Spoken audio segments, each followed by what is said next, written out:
I've said a version of this a million times before, but I think a racist caricature of a type of white race is totally fine and should always be allowed, right? Why wouldn't it be? The most cartoonishly ridiculous Irish in the world, you can do it, and Irish people need to just shut the f*** up. I'll do you one further.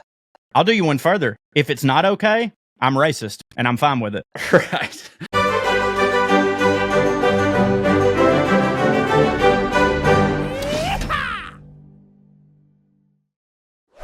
All right, y'all. Welcome back, Airheads. It's time once again for Putting on Airs. Fancy talk, dumb boys. That's what we are. What I am. I'm Trae. That's Joe. How you doing over there, Joe? Hey, I'm good, buddy. I was going to ask you, how many Tobies do you have laying around your house? Tobies? Is that a particular type of robot dick? I thought I've told you what Tobies meant. That's what Robbie called. It's when you have a vape that is almost out, so you get a new one, but you don't throw it away because it's got a little left. So it's called a Tobie because it's not as good as it once was, but it's as good once as it ever was. Like if you're like, oh shit, I'm out, and it's like, well, it's got one hit left in it. You know what I mean? And That's I've got a good like name a Tobie for them. It does hit. A ton. And then what usually ends up happening is,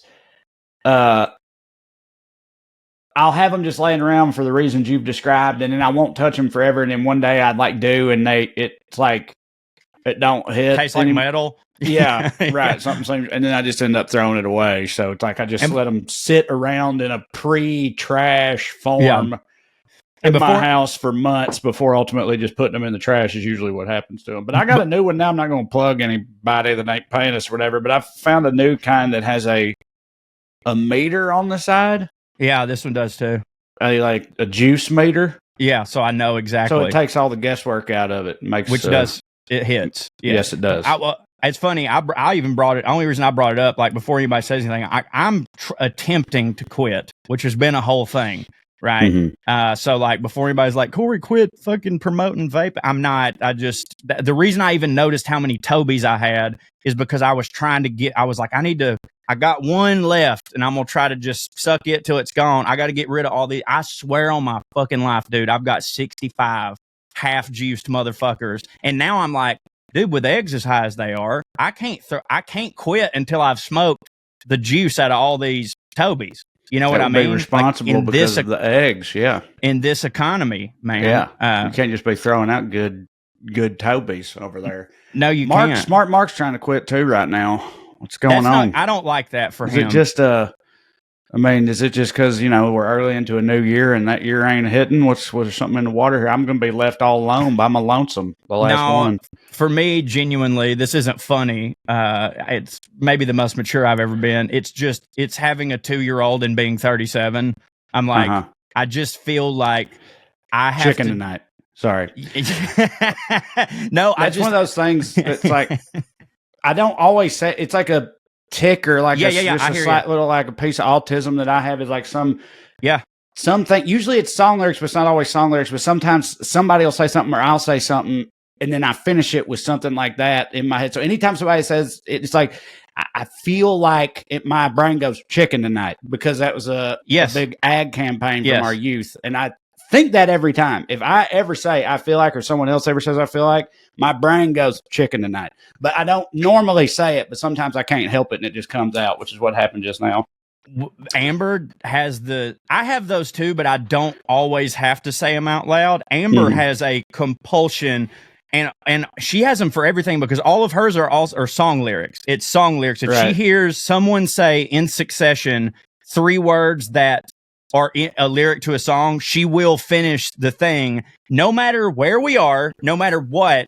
And she's so conditioned to do it that she doesn't even think about it anymore. Like we were at a funeral. I can't remember whose funeral, but like we're at a funeral. Me and Amber are sitting there and one of our friends just goes, "Oh, God, my neck." And Amber goes, "How about your back and your pussy and your crack?" Like she can't help it. She cannot help it. And does that shit. And it cracks me up. I love it. Like she will. And it's songs that aren't even popular. Like she's got this. It really is like some Spectrum-y thing because she's like, I haven't even thought of that song for years, but it's like Winter Soldier stuff. Someone says a certain sequence of words and she's just like fucking, I'm like a bird. And it's great. Yeah, I know. I have that too, but not with. Sounds like hers is further ranging than mine. I just have certain. It's just certain like triggers that I hear that make me do that. But anyway, yeah, you know, you're old and it'll kill you. I get it when just anything. It's not even just that it'll kill me. It's like I know it affects my oxygen and my, you know, all that stuff, and I'm like, I just keep being like I'm chasing him around the house and stuff, and I love playing with him, but I'm like, if you want to continue to do this, you're going to have to work way harder than most people that have 2-year-olds because they're 25. You know what I mean? So in order to not be anymore, I feel like it's not anymore. But maybe in Chickamauga. Although then again, none of your friends have kids. My grade, and by the way, and I think that's why they are my friends. Like it kind of makes sense. Like me and certain like-minded people gravitated towards each other because it's not just like, everybody in their mid to late 30s in Chickamauga didn't have kids young. It's like, no, actually, most of them did. My core group of friends didn't, and I think that's why they're my core group of friends. It's just, you know, it's just one of those things where it's not fair, but it's like I just have to work harder than it's like having a thyroid condition. It's like you got to work harder to not be fat. You know, you got to do it. It's not fair, but what are you going to do? So. Yeah, that's that thing. Oh, dude, speaking of Amber, do you have a thing you're about to say? And I was jumping over you. No, I mean, I have a thing, but I wasn't necessarily, I didn't know what we were going to do this week in fancy first. I never know what we're going to do. I do have this week in fancy, but before that, I just want to say this thing that happened, and I don't know if I'll ever bring it up again. But, you know, I mentioned to you, I'd pitched you on telling you should watch the show Happy Valley. A lot of people, it's a very well regarded, I think it's BBC. Yeah, it was a BBC show. And written by the insanely talented Sally Wainwright, OBE. She's got a lot of hits. Gentleman Jack was her most recent one, I believe. You saw Gentleman Jack. You didn't see Gentleman Jack, but you heard of it. You know, it was a big deal about. The trans person or something? Yeah, back in like it's like a period piece of like a female impersonating a man to like serve or something like that, or maybe a pirate or something like that. I think it might be, but for Parliament and then the early 1900s or something. Either that or is it the same that Taika Waititi, his pirate show? It might be based on the same person, you know, because in that show it was that famous pirate that everybody found out later was actually a woman pretending to be a man. Wait, that's in Taika's show? Because I only watched the first season of Taika's show, but before that show, Black Sails, which hits real hard. Yeah. There's 2 of them. Mary Reed, I think, and then we've talked about them on the show. I brought them up before. God damn it. They were part of a throuple with Calico Jack Rackham. Yep. And one of them got into that whole game by pretending to be a man to become a pirate in the first place. I didn't know that Taika had done that. Just for the record, yes. Black Sails did it first. Just to throw it out there because I love that fucking show and it's underrated. I still haven't finished it. I've only seen like 5 episodes. Anne Bonny? There you go. Anne Bonny, that's who it is. Mary Reed and Anne Bonny. Yeah, I don't remember which one dressed up like a dude, but they ended up being a whole thing. Yeah, either Gentleman Jack is like based on that, or it's kind of the same, you know, idea. What the fuck ever, doesn't matter. Happy Valley's really good. It's a British copper show, and it's like it's borderline a cozy, but also not. And you know what I mean by cozy, right? Like Midsummer Murders is like they're like these murder mysteries, but they're also a little bit safe. You know, they're not too they're cozies. Like you get a cup of tea, you put your blanket on. This is a cozy. So it's Murder She Wrote like an American cozy? That'd be a cozy, yeah. But this one, the reason I like Happy Valley so much is because like it's got those elements, but also it can be gritty and real, and it can sort of bounce back between those two things, and it's very nice and very original. Also, Sally Wainwright should be regarded as she writes very strong female characters. She doesn't mind having them be wrong and shit like that. Like she doesn't write like Mary Sue female characters, but she writes very good, strong female characters, and Happy Valley is no exception. But anyways, we're on season. We just started it like 6 days ago, and we're already on season 3 because that's how British shows be, you know. Anyways, it took a couple episodes, but like I said, this is about she's a cop in Yorkshire or whatever. And it took a couple episodes, but Amber was finally like, she goes, why so why don't they just shoot him? She's like, she just kept going, why don't they just shoot him? And I was like, what do you mean? And she's like, they just don't ever shoot anybody. It just seems like all these problems would be easier if they shoot people. And I was like, baby, they don't have guns over there. She's like, what? And I was like, yeah, they don't have guns. She's like, the citizens don't have guns. I was like, the citizens don't have guns. And also I was like, I mean, don't get me wrong, MI6 be having guns and stuff, but like local bobbies and stuff, like, no, I was like, most of them, they don't have guns. And like watching her like realize that she could not fucking, grasp it, which like, I get if you're not interested in that whole position, like me and you are, like, I guess you would assume even if a country doesn't have guns, you would assume their cops would, you know what I mean? And so but it's like, I mean, if the people can't really have guns, then I mean, cops don't need them. No, I agree. Now there was obviously one of the things that made her say that, there was this scene where even I, pinko commie as I am, was like, well, if she'd had a gun, this would have been a lot better. You know what I mean? Because she's getting her ass whooped by a dude, but it ultimately ends up being fine. And Amber's like, well, what she's like, they don't have guns, and what happens? I was like, well, I'll tell you what don't happen: mass shootings and school shootings. She's like, yeah, good point. You never fucking hear that. Anyway, so there was that revelation. And then also in the second season, the main antagonist of the first, like, he goes to jail or whatever, and we finally visit him in jail, and he's in, like, they go into his cell, right? And it's kind of a regular room where he's got a nice bed and a desk and a TV and stuff like that. And Amber literally had to pause it. She's like, what are they fucking on about right now? Like, what is this? She's like, is he in a different type of jail? And I was like, no, that's what jail. She's like, that's what jail is like in Yorkshire. And I was like, no, that's what jail's like in most first world countries besides ours, because they like focus primarily on rehabilitation and stuff like that. And then she was like, well, like, that just doesn't seem that bad. And I was like, I hear you, but also look at their recidivism rates. Like, people don't reoffend as much. I was like, they're saying, and anyways, like, it was just so, like, without me there to say all this to her, she would have been completely taken out of the show, because she thought it was like bogus. She thought this was taking place in an alternate universe. It was sort of like a very specialized Tiffany problem for Americans. You know what I mean? Like, Americans seeing this thing, and without any other context, they were like, well, this ain't, what do you mean? You know what I'm saying? Anyways, I just thought that was interesting. I thought the British, or is recidivism, is that the right word? Did I use that correct? It is the right word. It is the right word. I always see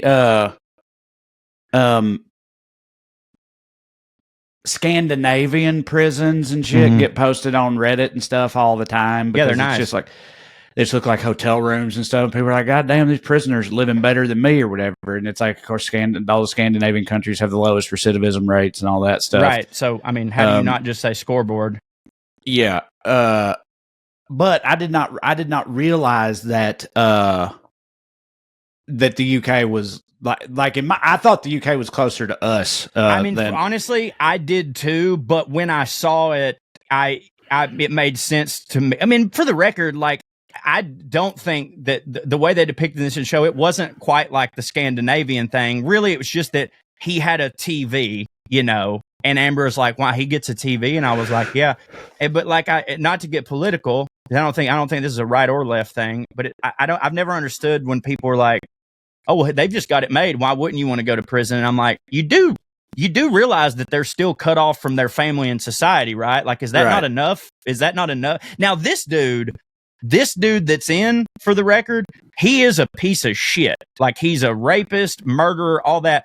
And I've always said, like, if you a rapist and murderer, like, and we know you did that, I kind of don't give a fuck what happens to you. But the problem with all jails is that every single person in there gets treated the exact same, no matter what you did. And I'm like, yeah, dude, if someone just robbed a convenience store because they were like needing some drugs and they, like, it didn't even have a gun. It's like, I don't, like, just, they shouldn't be treated like a Dickensian character, like that. They're not going to come out better. You know what I mean? No, of course not. This is pretty baldly political, but I mean, obviously I'm with you though. I mean, it shouldn't be though. I agree, but dude, I say this all the time. I just said it was political, but really, I find that it's pretty bipartisan. I have found over the years of doing what I do that it seems to me that most people in this country, and that includes people on the left as well, like definitely people on the right, but also in my experience, a huge number of people on the left, Democrats, I'd have say. a real.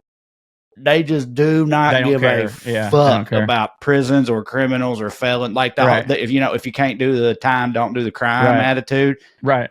Like people in this country just don't. They just if you fucking break the law, then you should be thrown in the trash forevermore. And that's just how a lot of people feel about it. I have found, because I have posted shit on my Facebook before about brutal prison conditions and stuff, and me too. My liberal ass fans or whatever will be in the comments like, well, fucking they shouldn't be in jail, or they shouldn't be, whatever, like that type of thing. And it's like, all right, well. I posted a long up my own butt rant about it the other day, which usually those are the things that really pop for me, unfortunately, and I got nothing on it because it was something that, like, they just kind of, the right and left. And I would, again, not trying not to get political, I think leftists, like way far left, do agree with it. It's like the people that are like specifically Democrats, like the moderate or whatever, they sort of align with that. And I'm like, I do hear you when someone is a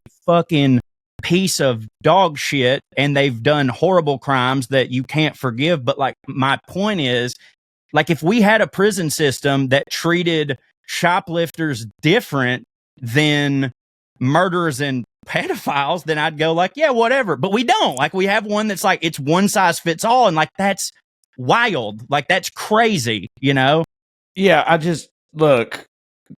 Crime don't hit. I'm not. But some of it's fine. You ought not do crime. Some. But to me, it's a matter of practicality. It's like, because of the whole thing with recidivism, like if a fucking 18-year-old who is dumb as fuck and don't know no better, but also comes from a shitty house and they ain't got no food at home and whatever else, so he robs a liquor store or something, right, and has weed on him, and then he gets thrown into the system because of that, and then next thing you know, and he gets fucking raped in there, or does some or whatever, like just get, or the only people that help him are the Aryan Brotherhood. Comes out at 20, can't get a job nowhere. His life is effectively over. He has no choice. He's been animalized basically, and it's like he gonna do more crime and worse ones and worse crime. And it's like, if you don't like crime, which again I don't, then you should be in favor of it's in the fucking word, rehabilitation. You should be in favor of rehabilitating criminals so they don't do as much crime. It's like we give them no other option but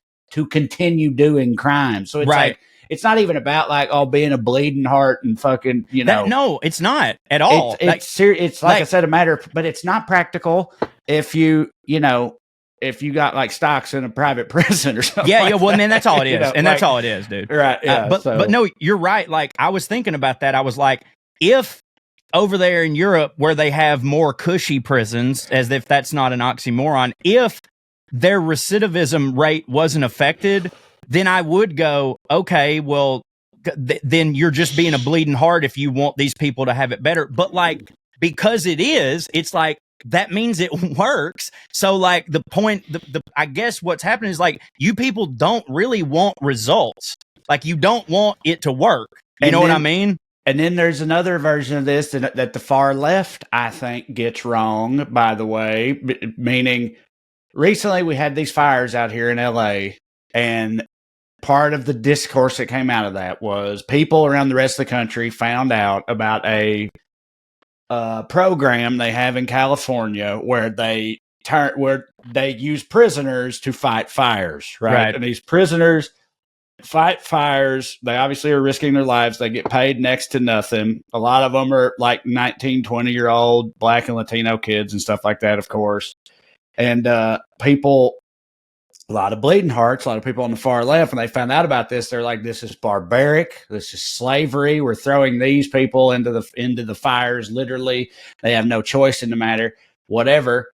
But when they were interviewed. Every interview that was ever done with any of those guys who was in that program were like, this is the best thing in the entire California prison system. Right. Every prisoner in the California prison system wants to do this. There's a line around the block. There's like a fucking lottery to get into it. Jelly Roll brought them to a show. Did you see that? Do what? Jelly Roll brought all of them to a show in California the other day.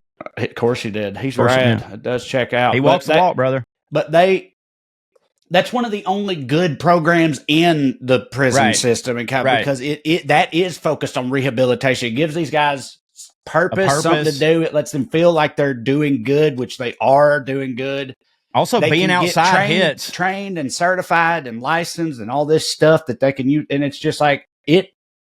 But people on the left are just like, God, this is so disgusting. And it's like, I mean, I get how it looks that way, but apply a little bit more context, or at least just listen to the dudes who are doing it. And that's all telling you to their face that it hits for them. It's like, so if you come in, you're like, you take it away from them, like for their own good. It's like, oh, you're welcome. You're welcome. You're welcome for the thing you didn't like. Helping you. You didn't realize how bad you have it, but a white liberal, has swooped in to save the day. They're going to be, that is not going to hit for them. Right. Like, what the fuck? That was the only good thing I had in my entire life, and you just took it away on my behalf. No prisoner the whole thing is fucked up in every single angle of it. Right. No prisoner is going to be like, well, they took away my one feeling of semi-freedom and independence, but I got to agree with them. Reuters said that the optics were bad. So, I mean, what are you going to do? And that was my thing too, is I was like, my sister was talking to me about it, and I was like, I'm a little because on the her husband's a firefighter. He's a firefighter. Yeah. And, and loves his job. Like, dude, most firefighters I know fucking like, they want to be fighting goddamn fires. Yeah. Like there's and by the way, they're underpaid, right? They're underpaid. But like a lot of people that are underpaid, like teachers, cops, or whatever, the firefighters don't really bitch about it that much. Yeah. And like they should, because they are underpaid. But like these motherfuckers are like, I would pay them to let me do this shit, because like, especially Lloyd, like he loves it because I think now he's like 48 on, 24 off or something like that. He was 24 on, 24 off. And like, he genuinely loved it, because he was like, you got to understand that, like, especially in where we're from, he's like, that don't mean you're goddamn on the fire truck 24 hours. Like most of the time you're just washing the truck, hanging out, waiting on something to happen. Lift weights, making chili, shit like that, right? Dude, that's always been my impression. It always does seem pretty rad, except from my perspective, other than the having to fight a fire part. And by the way, it's not even like, I think that if Lloyd had to fight, because other than that, it's just like hanging out with your bros, right? It is, it is. And we're not even making fun of them. They'll tell you this, like that hits for them. Like they like the other night, Lloyd got I don't know. Nah, they went out to a gala, and Lloyd served himself up pretty well. And they were coming home, and Lloyd realized, he's like, I got to work at 6 a.m. He's like, just drop me off at the station. And he just went to the station and just fucking slept it off. He's like, I got a nice bed there. There's people are just playing Xbox, whatever. And by the way, I'm not trying to say like, oh, firefighters are lazy. They're not, dude. When it comes, like all these, Lloyd is jacked. Whenever he's not at the fire station, he's working on the farm. It's just like, you're doing, like, he feels like a man. He is providing it. Lloyd has a huge heart, but the real bad thing is Lloyd would probably fight 5 fires a day, so long as this didn't have to happen. What is a shitty thing that people don't realize is, like, firefighters are also first responders. So Lloyd has had to, a lot of our friends that have died in car wrecks or have died overdose, Lloyd saw that first and went in not knowing that was about to happen. Did that only recently become a thing? Because I think it was always a thing. That's one of those things. See, I heard that for the first time in the past couple of years. And then since I heard it for the first time, I've heard it probably 7 or 8 times. In some random place on some podcast or something, people's like, just what you just said, people don't realize. And they don't. People think it's all just hanging out at the station unless there's a fire, but people don't realize they're also first responders. It's more them going to houses of like deaths than it is fires, because there's more of that. And I mean, I guess fire. Of course, because it's like, fucking. It's all hands on deck when that happens. Old, like Buttercream Gang version of that was them getting called to get a kitten out of a tree. Yeah. Or whatever. Yeah, and they do. And, yeah, and that's not a fire, so. Right? And I guess I just always thought it's like, well, they're the ones with the ladder. So yeah. No. Who else you gonna call to get a cat out of a tree?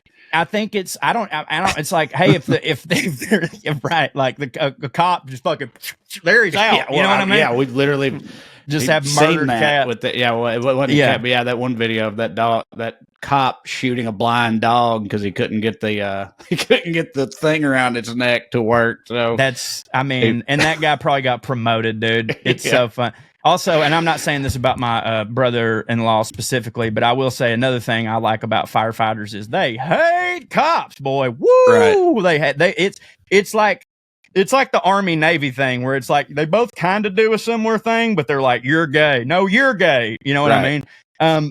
But anyways, what was I? Oh, I was talking to Kirby about it, and she was like, how do you feel about it? Because me and Kirby, we have differing opinions on some things. We mostly, socially agree on everything, but we have honest discussions. She's like, how do you feel about this? She sent me the whole thing, and I said, well, it seems like they're having a good time, and I'm not against that. And I was like, but if they're making them do all this completely free labor and they're not like accrediting it towards like they could work there when they get out, that's fucked up and is basically modern. Then I went on my whole soapbox of like, as soon as, slavery was outlawed because of the 13th Amendment, we immediately started seeing more incarcerated people because they had to figure out how to do. I'm doing this whole fucking thing. And Kirby's like, actually, I think they do like have a program for it. And I was like, I said, well, guess what? My opinion is completely different. It's great. And if we take that away, you're a fucking asshole. Like, you're an asshole. That's a great program. Like, that's the only good thing I've heard about prison in so long. That's really good. Anyways. We'll get off. I did get a little political. I apologize. The other thing that I Googled it just to check, and this is one source, but I found this something called, it's a UK magazine called Prospect. Mm-hmm. An article in Prospect from July of 2023. The headline is "The Alarming Americanization of British Prisons." Oh, sorry, guys. Yeah, Bill Keller, former editor of the New York Times, has documented the dysfunction of the U.S. criminal justice system. Now he watches with horror as UK prisons head down the same road. So old chap, we were looking, and it seems like in America, it's worse. We were thinking we would implement that here. What do you think? I feel like we've been doing that back and forth with them since day one. You know what I mean? I saw a thing on Reddit that was everybody was so pissed at America's influence on Black Mirror. How like as soon as Black Mirror got real popular in America, they started Americanizing the show and it went to complete shit. Because at first it was just like, and it's been the same writer, the whole time. So there's that argument. But they were like, no, it's like it got popular in America. And next thing you know, Miley Cyrus is in it, all this shit. And it just took away what it was supposed to be. Because like we don't do that shit and they don't. To be fair, like British shows really don't do that. Like we're gonna have the most famous person ever guest, and like they just kind of. They was talking about with Happy Valley, like, and I mean this in the best way possible. Everybody in that show basically busted ass ugly. Oh yeah, it hits. I love it because they're just good actors. I'd have to watch it again, which I don't intend to, but my recollection of the last season of Black Mirror was, I don't think that was the Miley Cyrus one. I think Miley was the season before that. It was the season before. This last one was way different. In a way that I would not have called Americanized. It was more horror.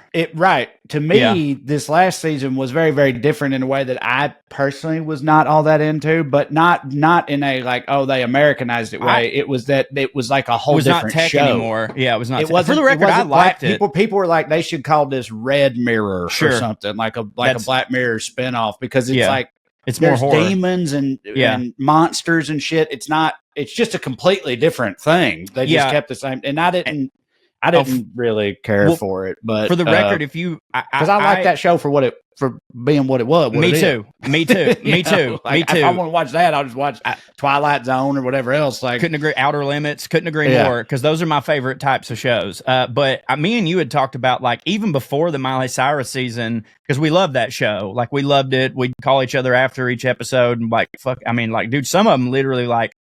Changed me in a bad way, like in a bad way, but like that's good television, But even me and you were just like, I don't know how, like, what else can they do? Like, they have really stretched the limits of our imagination with what technology could do that's bad, to the point to where some of the shit that they made episodes about just literally started happening in real time, you know? And we were like, I don't know how far they can go. And I don't know if it's like that last season was like indicative of that, where they're like, we got to change it up. Cause like, I'm with you. Like, the first episode of that, when I realized like, oh, this is going to be different, it didn't hit for me. But then I was like, okay, well, just watch it as a television show. And I did like it. Yeah, I didn't like it. It wasn't Black Mirror though, but whatever it was, I liked it. You know, like, I guess if you go into it like this is Red Mirror, you know. Yeah, but I know. I can't think of it's not like I can just pitch you a bunch of things to prove what I'm about to say, but I just feel like the idea of like, well, what are they going to do? They've done everything already. Is like, it's easy. Say that all the time, with and the people Simpsons, find a way Family to Guy, do the Simpsons, right? It's still on, 40 goddamn years later. It's Always like, Sunny in Philadelphia is the most high concept comedy ever, and they figure it out. South Park, now South Park pulls a lot from like the real world and stuff. Sure, but, I mean, but still, I mean, so does Black Mirror. So like, you know, creative people, they find. Maybe they suffer they find from a new angle or something. You don't really run out of, because people also say it's like, just in general in storytelling, everything's already been done. It's like, in a way it has, but you can find a new take on a certain thing, or you can always find something. Do you think it's a new story to tell or whatever? I can't remember the guy that's the creator and writer of that show, but do you think Charlie Brooker? Is that his name? Do you think it's like do you think it's like an auteur problem where it's like he has to do them all himself and one person can't come up with? It's like a Quentin Tarantino, right? Okay, look at Quentin Tarantino versus Steven Spielberg, right? Steven Spielberg has put out more work in the past 4 years than Quentin Tarantino has in his entire career, but that's because Spielberg doesn't have to write and produce everything that he does. He'll just take jobs, you know what I mean? And he'll hire people to do certain things. Whereas Quentin Tarantino's like, I have to write, I have to produce, I have to direct, I have to storyboard, I have to do all this shit. So like, yeah, you're only going to get 10 things done if you do it like that. And this guy, Charlie Brooker, he's got to have his hand in everything. Therefore, all the ideas have to come from him. He's not like, if he would rely more on other people, he could get more shit out there, but he don't. He's got that like Taylor Sheridan thing where it's like, well, this is all the same, bro. You know what I mean?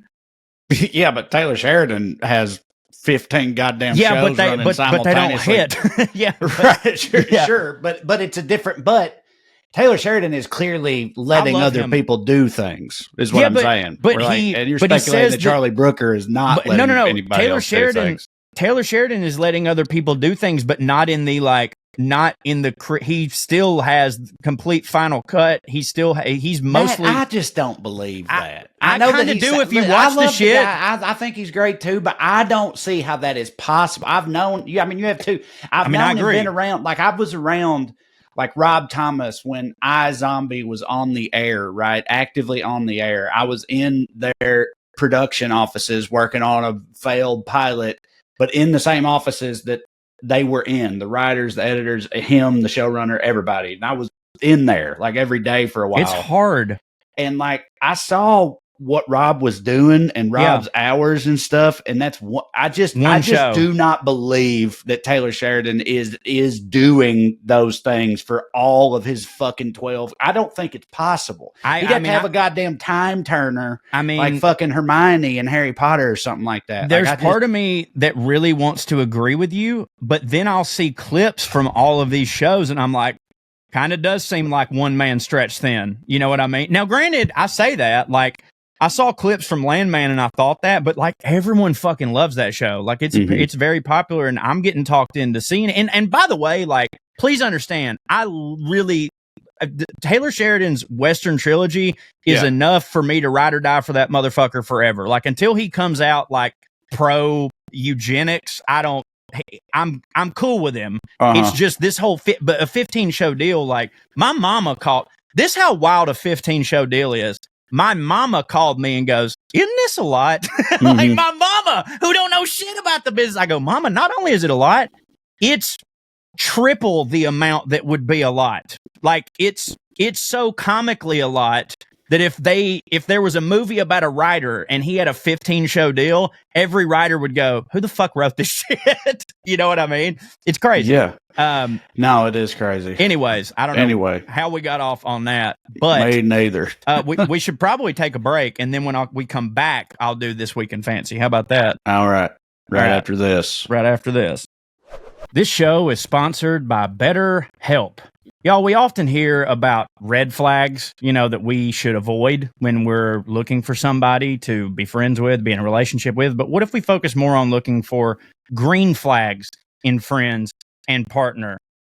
For me, that would be people who are optimistic, people who support my goals, people who aren't always bringing me down. I don't like a lot of negative energy around me because, frankly, I can put out enough of that on my own. I don't need any help with it. You know what I mean? If you're not sure what they look like, therapy can help you identify green flags, actively practice them in your relationships, and embody the green flag energy yourself so you can be what you want to see in the world, whether you're dating, married, building a friendship, or just working on yourself. It's time to form relationships that love you back. Y'all, as I've said many times, my testimonial is that therapy works and is good, and I personally used BetterHelp. And for me, it was a no-brainer. I knew I needed to go to therapy for a while, but I just never, the first step is the hardest, just actually doing it. I don't like leaving the house for anything other than hot wings most of the time. And when BetterHelp came a-calling and I realized, oh, wait, I can do this on my computer at home. Well, buddy, you really don't have an excuse anymore. And I've always liked to sort of, at least in the past 3 or 4 years, I sort of defined my life in before therapy and after therapy. And it is a complete 180. You can ask any of my friends. You can ask Trae. You can ask my family. It really helped me. I learned positive coping skills, how to set good boundaries, how to just respect myself a little bit better.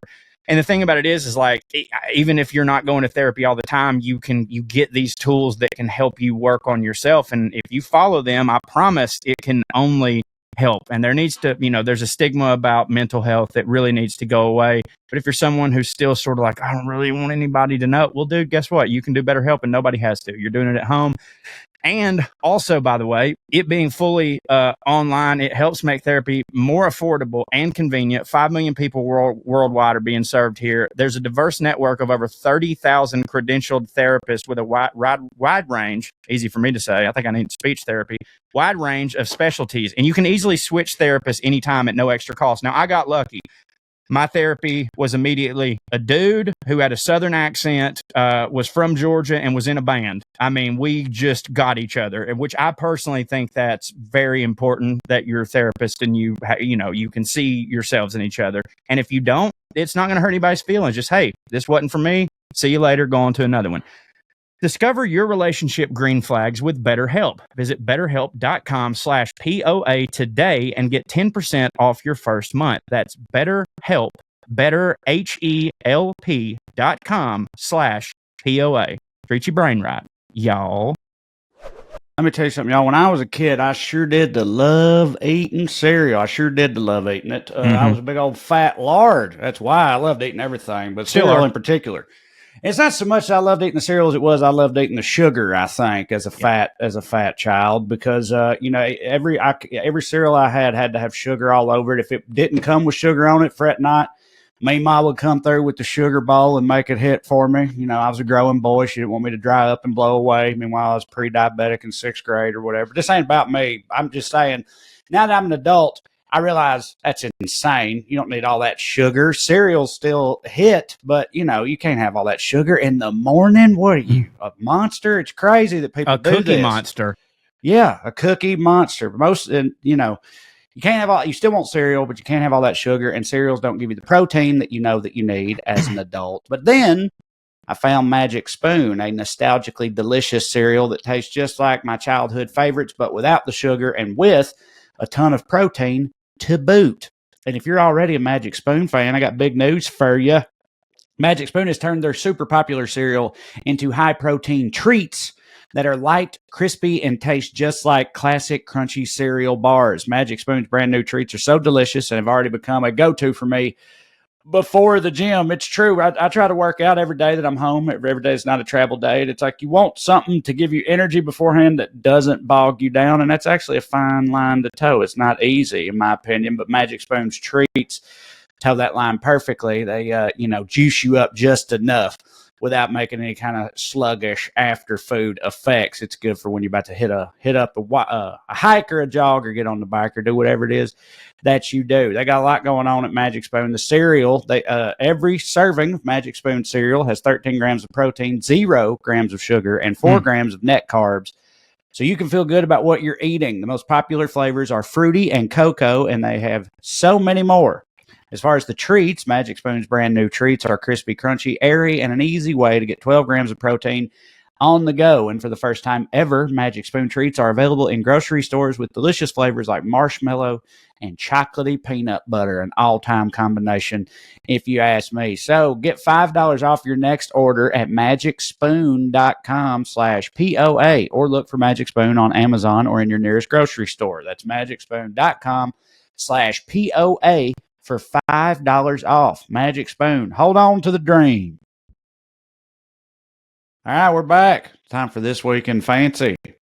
It is time for This Week in Fancy. What do you got for us? Number one, this wasn't even on my website that I normally go to check out This Week in British News. And it's not This Week in British News, but I think it fits the show. We've talked about this before, and I do think that we should bring it up here. Hold on just a second. Where's my proper sound? Hey, everybody, give it up. Uncle O'Grimacy back at McDonald's for the Shamrock Shake. Obviously, the Shamrock Shake has gone nowhere. It's been a staple at McDonald's every St. Patrick's Day. But until this year, Uncle O'Grimacy was banned. And in case people didn't listen to the show then or we didn't explain it, Trae, can you fill everybody in on who Uncle O'Grimacy is and why he was banned from McDonald's? Buddy, I don't know. How am I supposed to know? I thought you did. I thought you were the one that told me. No, I thought you were the one that told me. Here's all I said. You sent to the group chat article about the return of Uncle O'Grimacy, and I responded, "The horrors Uncle O'Grimacy has seen." I just thought that was a funny thing to say because in my head, because I've been watching this IRA show, and I pictured Uncle O'Grimacy like planting car bombs and shit like that. That's the story about the Brits and everything, and like that was just funny to me. Hold on. I thought you were the one. Maybe I just learned about this independently and laughed at it so much that it imprinted in my mind. Like we must have talked about that on Putting on Airs. So holy shit. Okay, please pull up while I'm doing this. Pull up and share a picture of Uncle O'Grimacy so people that are watching on watchpoa.com can see this mother. I'm so excited right now because I was like, I'm gonna bring this up, but I know Trey's gonna be like, well, we already covered that, but whatever. We definitely did not already cover it again. I don't even know the story. This is amazing. By the way, I'm not looking up the story again. I'm just going, there's Uncle O'Grimacy, right? So I don't remember when it was. I think it's like this. It's been 20 years since Uncle O'Grimacy has been out there as an official spokesman for McDonald's because Trae, the dude who, when Uncle O'Grimacy was in his like second year or something like that, the dude who played Uncle O'Grimacy, the man in the costume who was on like a national tour of the states to promote the Shamrock Shake and St. Patrick's Day or whatever, apparently got piss fucking drunk, I assume on Irish whiskey, and started going on these lunatic rambling, sympathizing with the IRA and saying "death to the fucking Queen" to a bunch of kids, right? Yeah. Was this a like Boston Irish guy, an American, an actual Irishman? No. I think it was like a Southie type motherfucker. Yeah. You know what I mean? And it's basically like I was trying to explain it to Amber, and I was like, okay, imagine a violently drunk Tom from Downton Abbey in a fucking grimace. She's like, oh, that's hilarious, right? And so that's what it was. Like he was fucking like a drunk Santa with all his kids. Like he's like, yeah, fucking put them in the. Oh, that's Scottish, but like you put the bomb in the car and then you fucking, know, they're fucking colonizers. You know, he was telling all the kids that the Queen should fucking die. That is, you didn't know that? No, I didn't. Again, I only. Hold on, let me make sure I'm getting this right. And I didn't even say none of this to any of y'all. I just, because I knew this was probably going to come up, and I was like, oh, I'll just do a little bit on the show. But because there's this show on FX called Say Nothing, which is about the Troubles, and it's good. You would like it, I assume. And he's from Philadelphia. I've been watching that recently. You've been watching what? It's called Say Nothing. It's a show about the Troubles on FX. Yeah. It would hit for you. Yeah. Yeah. And write that down. I've just been watching that recently. So just when you brought up Uncle O'Grimacy, the first thing that popped into my head was Uncle O'Grimacy being part of the IRA and participating in the underground and fucking planting car bombs and all this shit. And I was like, that's a funny thing to think about. Well, I did not know any of the real story of it. But it's like, it's funny that they brought him back because it's like, is this another thing? Sorry for my language here, y'all, but is this another thing like retard being back? Yes, like, because Trump won. They're like, we can bring the racist caricatures back, baby. They're good to go. Roll them back out. Get Uncle O'Grimacy out there. That was my text. Change it back to Redskins, Washington Redskins. Yeah. Bring all the old hits back. Why not? It's fucking Trump's America. I'm pretty sure is that what McDonald's is doing here? Like, I don't remember. Hold on. I'm scrolling back, but I'm pretty sure. Oh my God. Hold on. This has nothing to do with the show, but it's so goddamn funny. And I don't think you had caught up to the thread yet. I'm going back to see what my text was about Uncle O'Grimacy, because I'm pretty sure I said something like, hey man, Trump's America ain't all that bad because of Uncle O'Grimacy coming back. But anyways, did you see there's a new quote from our favorite, troubled past, but making it, Jameis Winston. This is my favorite Jameis Winston quote ever now. Jameis says, I'm grateful that crab legs have provided me so many opportunities to talk about crab legs. It's funny because I feel the exact same way as Jameis about Winston. Crab legs. Yeah, yes, me too. Yeah. Because every opportunity I've taken to talk about crab legs has been granted to me by crab legs. That's 100% true. God, we text way too much. I can't find it, but it's ridiculous, dude. It pisses Katie off. Amber too, because I'll be, as I'm sure we've talked about this before, but like I will just be over there, not reading, not paying attention to the fucking world, howling like a wolf, looking at my phone. And Amber's like, what? And I'm like, I'm not kidding.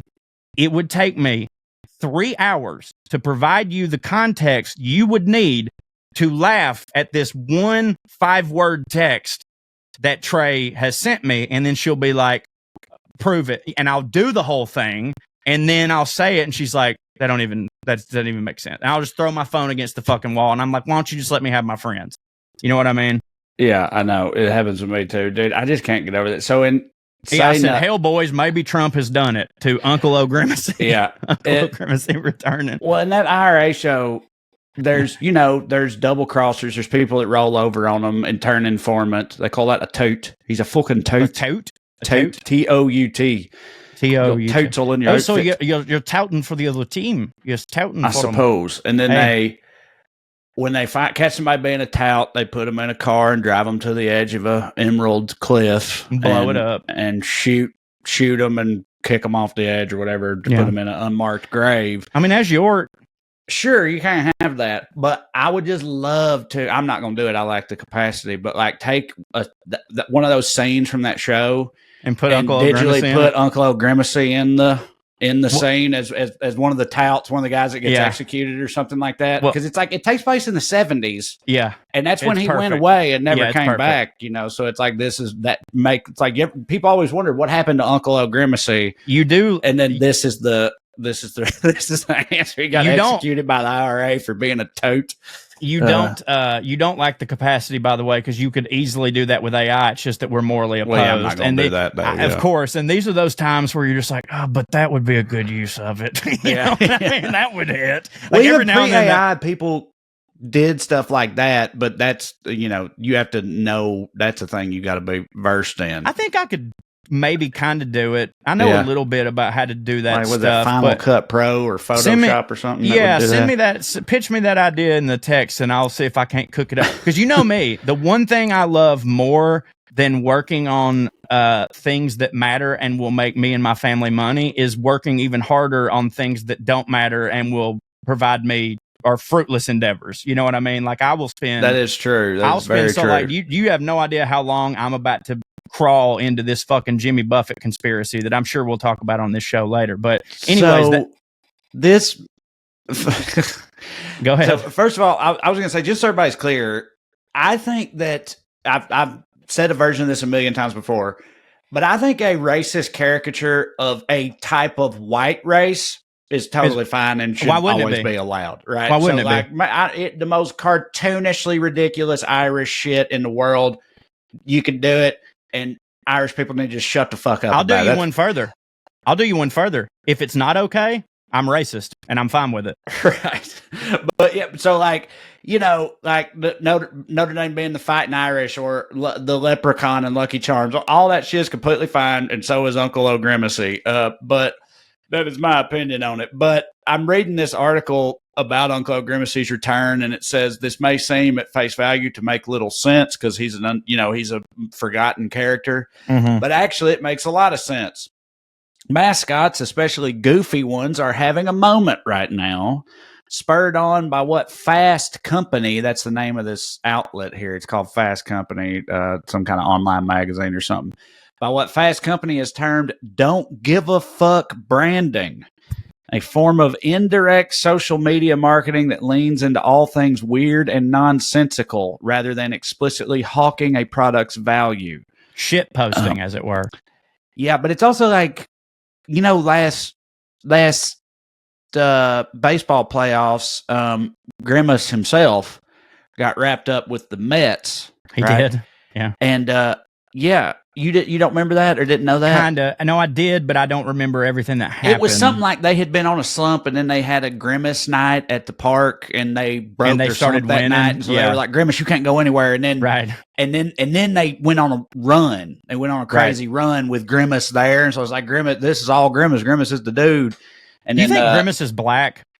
I don't know, but what came out during that was it's like Grimace. I'm pulling this out of my butt. This is my butt's recollection of that's where I get all my news from. Yourbutt.com. But it did turn out that like Grimace, there's like only one real Grimace, right? Who, like, is employed by McDonald's, and you got to book him, and he can only be in one place at one time. You can't. Same thing with O'Grimacy. Yeah, you can't have a Grimace at the Met Stadium and a Grimace at a corporate event in Dallas or whatever. There's only one Grimace, so it's if he's tied up doing Met stuff, that's a big, that's a big appearance fees you're gonna have to pay if you want the one and only Grimace to show up. I love that. Honestly, respect to McDonald's for that, because and he's in character the whole time. Of course, like it's the whole thing is just funny. That is funny, and I love that. But yeah, I kind of think Grimace might. You know what? I think he might be black. Is every time I see Grimace, I think of Charles Barkley, but that's mainly because of how he's shaped, not because of anything else about him. You know what I mean? Yeah, I love that. Another thing this week in fancy, and again, this could be political, but I'm trying not to make it. But I do think it's worth noting. Because this is about the British pound and all that stuff. The pound, by the way, Trae, the British pound, rose to its highest in a month on Wednesday as the dollar retreated further after surging 2 days ago on the threat of sweeping U.S. tariffs, while the focus in the U.K. markets turned to the Bank of England rate decision on Thursday. Sterling climbed to 1.2532 in morning trade in London, its highest since January 7th, and it was up 0.36% at 1.2526. The US dollar index, which tracks the currency against six peers, fell 0.5% on Wednesday. So, Brits whooping our ass in the dollar game is all I'm here to tell you. Well, I mean, I'm not even remotely surprised by that. I don't know. No, me either. I've been paying any attention, but stuff's pretty wild. It ain't just the word retarded that's back. In it's America. The feeling. Yeah, right. The actions, just everything. It seems we've really been on one, but so yeah. Well, good for them. I guess they, according to Smart Mark, they're like not much far behind us, or far off from us in terms of falling completely apart. They kind of do that in everything. You know what I mean? Know, it's like they got Michael Jackson like 2 years later. Kind of joined at the hip with things like I don't know. Their comedy is about 2 or 3, maybe 5 or 6 years behind ours. Like they're like, you know what I mean? Like it's always been, and by the way, that's not a knock on them. That's not saying that like British people are inherently less funny. It's just that stand-up comedy quite literally started in America. So when something starts somewhere, you're going to I think it goes both ways though. We take a lot of shit from them too. We do. I mean, we do. Huge number of like successful shows. Obviously started out as British shows. But they're always more successful when we do them. I mean, we've just got, because we have Hollywood. We have Hollywood. I know, right. That's because of our dominance in that sector, but it's still us taking from them in the first place. Or doing I couldn't agree more. Dude, again, I'm not suggesting that they are in every single one of them is inherently less funny or less talented than their American counterpart. What I'm saying is that, like, just culturally, we tend to be ahead in at least stand-up comedy and a lot of things because we just, when you have a head start, you tend to fucking, I don't know, it just goes that way. You know what I mean? There's things that we're behind, but like it just tends to go that way. And so it would make sense that like their democracy falls apart like, 3 years after ours or something like that. That would make sense is all I'm saying. And it's like, why we get all our good ideas from them and they get all their bad ideas from us. No, again, I mean? I think it kind of swings both ways for both. I just think it's like a back and forth thing for our two countries. For example, a lot of people in 2016, a lot of people seemingly rightfully saw Brexit as a harbinger for the first Trump election. That's true. Brexit was before Trump. They did that first, and people were like, this is a bad sign for what's going on in America, and they were first on that. Right. So, I don't know. But anyway, let's see. What do you want to do here? You're the one that knows what you're working with Aaron Burr over there. Do your thing. Do your thing. I'm gonna have to do at least another 2 on it anyway. So do your thing. I've got a really good Aaron Burr thing today, and then we will hopefully finish it next week. But if not, I'm having a blast with it. And by the way, from all the comments we've been receiving and the emails we've been receiving, people are loving the Aaron Burr story. So I'm not. Now, by the way, please write in like, hey, dude, fucking wrap it up. And if enough of you do, then I will. But like, there's just so much to this guy that it's going to take a minute. You know what I mean? All right, so I wanted to talk a little bit about tattoos. Excellent. I know that you've got a tattoo on your ass because of a bet you lost while drunk or something, right? Mm-hmm. Is that your only tattoo, or do you have others? Yeah, yes, and ever since I've had that tattoo, which I got at 19, so this is 18 years ago. God damn. I want another one, but I can't. Because like when people like, it's like I've already got one, so I'm already a person with a tattoo. I would like one. Yeah. I would like You're already one going that to hit. hell, obviously. Exactly. So, exactly. Yeah. I would like one that hit. So when someone says, "Do you have a tattoo?" I could go, yeah, right here, instead of being like, yes. The one that you have hits, and then it does hit. The story's good. It's a very thing. It's like you got a tattoo on your ass. Isn't it some girl's name or it's initials 4 girls' names? 4 girls' initials. Yeah, 4 girls' initials. Because what you lost. So these 4, me and my buddy Will. I won't say his last name, even though I don't think he would care. But I don't know if he's like tried to clean up his life or something like that. We were beer pong had just been invented. I think people need to understand this. Like beer, we just found out about it, and we like that summer. That is all we did, brother. Like every party was based around like we're playing beer pong, And me and him he was my first. We need a new thing like that, by the way. We do. My recollection, when we were right around college age, buddy, we got beer pong, cornhole, flip cup, all that shit came out at around the same time. What a waterfall! What an innovative time for like drunk games and stuff. And that's when we were again. It was a very broy time in American history. It was great. The era of Axe body spray and fucking HPV went through the roof, boy. HPV went through the roof. Nickelback, Dane Cook, fucking, and all these fratty games and stuff. And we were like in our late teens, early 20s at the time. At least we had that, Dude, at least the stars aligned for us in that one very specific way. But yeah, they don't. I just don't know what the kids are getting drunk doing. No, I do because a lot of like our actually friends, they're not even getting drunk, are they? No, they aren't. No, they don't do that as much. Like because I have a lot of friends that's a shame. Whose kids I know whose kids are like they're in high school now or like in college age.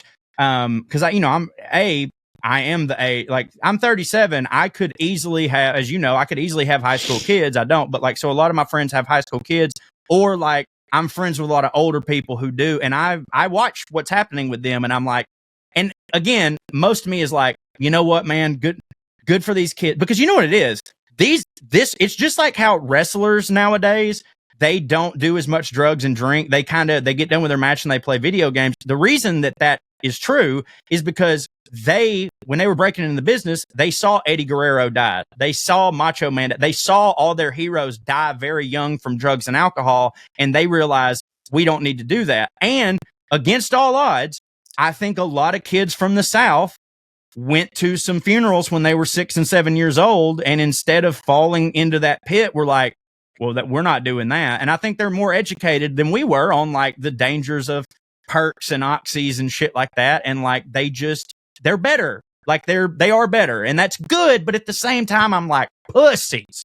You know what I mean? Yeah, right. God damn. It's also like they're better in that way, but by all these metrics and statistics and stuff, they can't hardly fucking read. They're like real dumb and believe a lot of crazy shit. And it's like, I'm glad they're not drinking, but it's like they're not doing anything else with it the board or anything, in my opinion. But anyway, you were playing beer pong, which was new. Yeah, we're playing beer pong, which is new. And me and my buddy, like he was my first partner in it, and we just didn't, like, we never lost. Like we kept up with it. Like we had a league and everything, and we were like 104-0. Like it was just we would even go up to people and we're like, do you want us to skunk you out, or do you want to, like, how much do you want to drink? You know what I mean? Because like, we're going to win.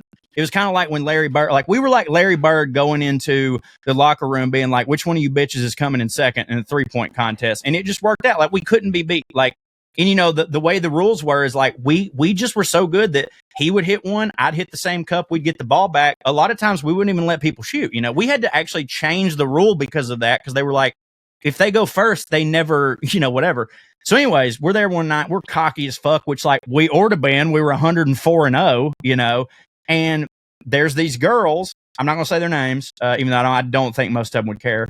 I've been in multiple of their weddings, had sex with a couple of them. And so they were like, they were all talking, they were like, oh, we could fucking beat y'all. We could beat y'all. Y'all ain't shit, you know. And we're just like, whatever, you know, yada, yada. And they're like, no, we could fucking beat y'all. Well, being the dumbass that I am, I was like, y'all could have, all 4 of y'all could play us. Y'all could have 4 shots to our 2, and we would still beat y'all. I was like, matter of fact, y'all probably wouldn't even get the ball. 4 shots to our 2, which, by the way, I don't give a damn how much better you are than someone. When you give them 4 shots to your 2, that is a dumb thing that I did not think of.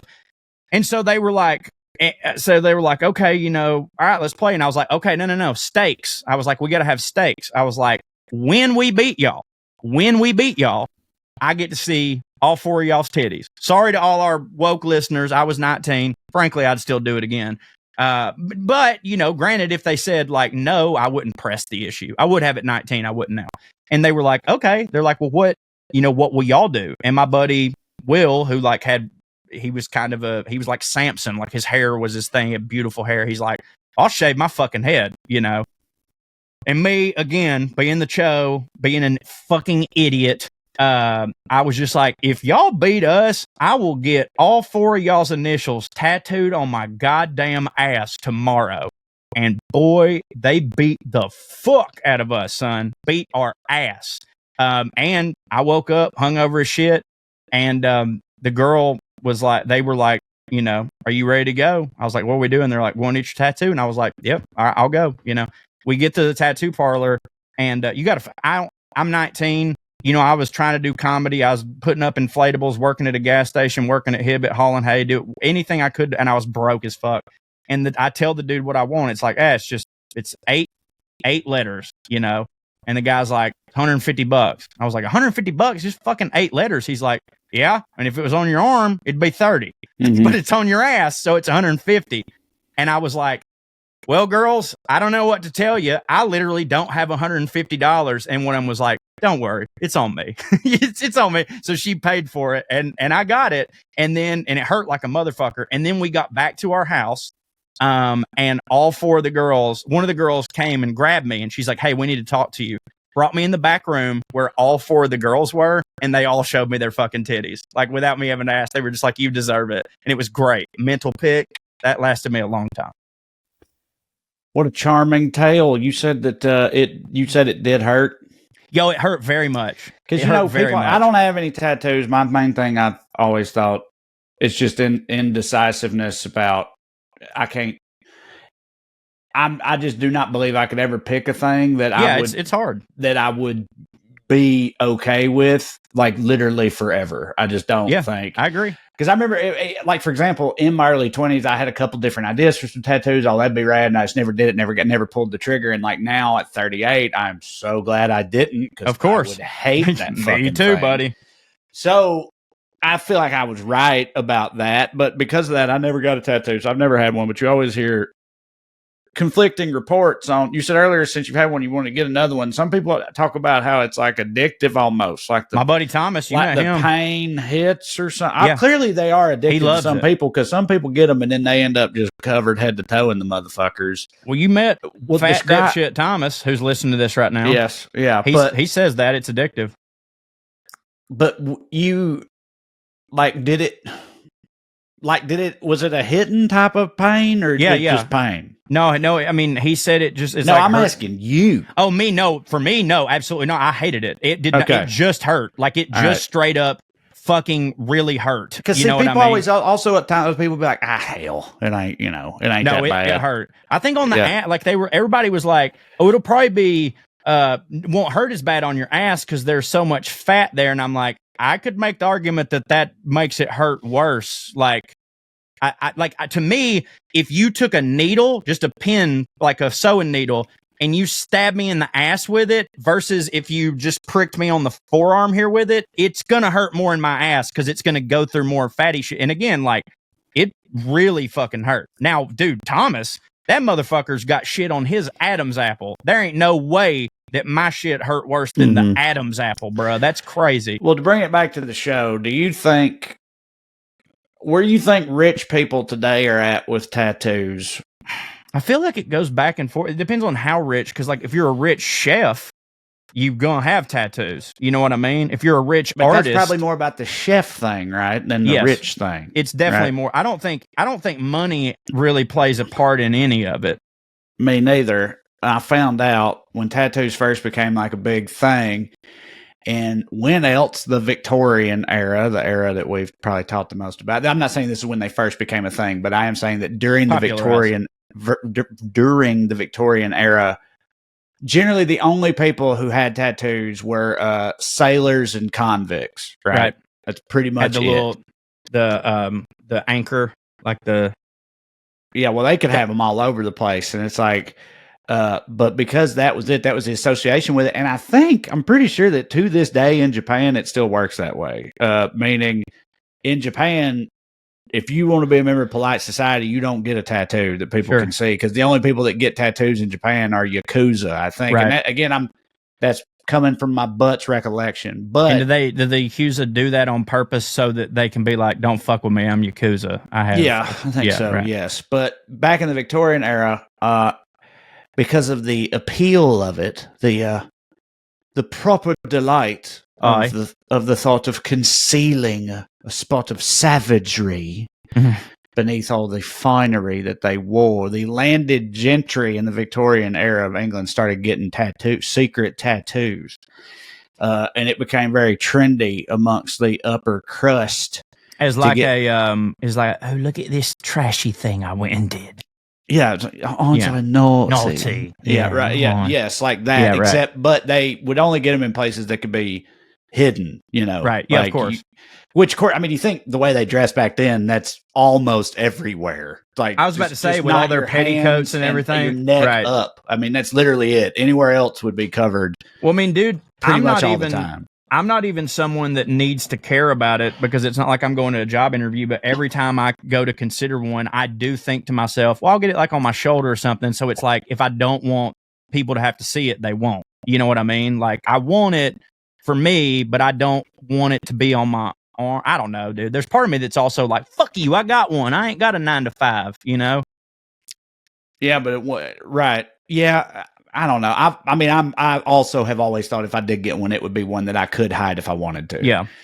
I got enough trashy things about me in reality and just in my backstory and stuff that I don't need a fucking neck tattoo or whatever. Oh, neck, like, dude, absolutely not. But honestly, it's twofold. It's like I don't think that wouldn't look good to me, and it's like when it's here or up, that is now part of your face. Like that's part of how you look.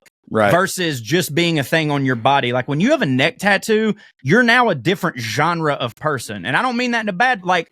More power to you. I think you should get whatever you want. But like, if you have a neck tattoo, it's like you're now like Amber. Literally, there's this guy that she don't even know his name. She just calls him Neck Tat Daddy because that's who he is. Like, if you have a neck tattoo, you're the dude with the neck tattoo. If you have it sounds really like that guy must be pulling it off though because of the. You can. I mean, if you're hot, latter half of that name. Is this a person she knows in real life? Yeah.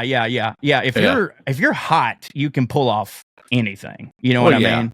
But like, I don't know, to me, like, I like the idea of having something but to me, like everyone I consider is always like to honor my grandmother. Cause I'm like, that is not something I'd ever regret. Like I want a permanent mark of her on my body, you know, but whatever. At one point in the Victorian era, it was estimated that as many as 1 in 5 members of the gentry had a tattoo hidden somewhere. Not everybody thought that it hit, started transferring over, just as we were saying earlier. So they started it, okay, and about within 5 or 10 years, the American aristocracy started doing it too. So again, we followed them in this instance, but not everybody was into it. A guy named Ward McAllister, who's part of the Gilded Age American side of things. There's a quote from him where he says, "It is certainly the most vulgar and barbarous habit the eccentric mind of fashion ever invented. It may do for an illiterate seaman, but hardly for an aristocrat," he said in the Gray Journal in 1897. So, and it was estimated that 75% of American society women were tattooed at this time. So it was even a bigger deal over here. There's some people think it's just, again, it's just something you're not supposed to do. It's just naughty and fun and it's taboo tattoos. That's all they're doing. But there's another theory too. A journalist this is from an article about it written at the time, saying that this is the journalist writing about it in 1889. He says, "Victims, though, I must not call them, for I was assured that by the use of cocaine, which is injected under the skin, the operation causes not the slightest bit of pain." Right? I didn't get that. That might have also had something to do with it. Apparently, back in the day, back before they outlawed the hits, if you went to get a tattoo, the first thing they did was shot you up with coke. Right. Hey, if you let this guy draw on you, he gives you cocaine. I'm in. Yeah. Right. And it's just like, it's fun. It's like people still say that getting tattoos is addictive, but like back then you could literally get hooked on coke by, getting too many tattoos. But like, Tsar Nicholas and King George, the cousins, they had matching tattoos. I bet they did. They looked. Have you ever seen them side by side? Exactly alike. I've never seen a pair of cousins that literally look like identical twin brothers. It's weird. They could have easily it wouldn't be the same structure, but Prince and Paupered themselves. Like if fucking, you know what I'm saying? Like they could have just switched roles, and like if nobody talked to them too much, everybody would have bought it. Yeah. Yeah, absolutely. It became a big thing with Christians at the time, which again, I'm Bible dumb. No, that's odd because that's a sin. Isn't it? That's the thing, right? Well, it depends on how you interpret that part, but like most people, because actually this is a point that I was about to make. I'll do it in a minute. Well, actually, no, I'll do it here because it literally, I wrote it down just when you were talking.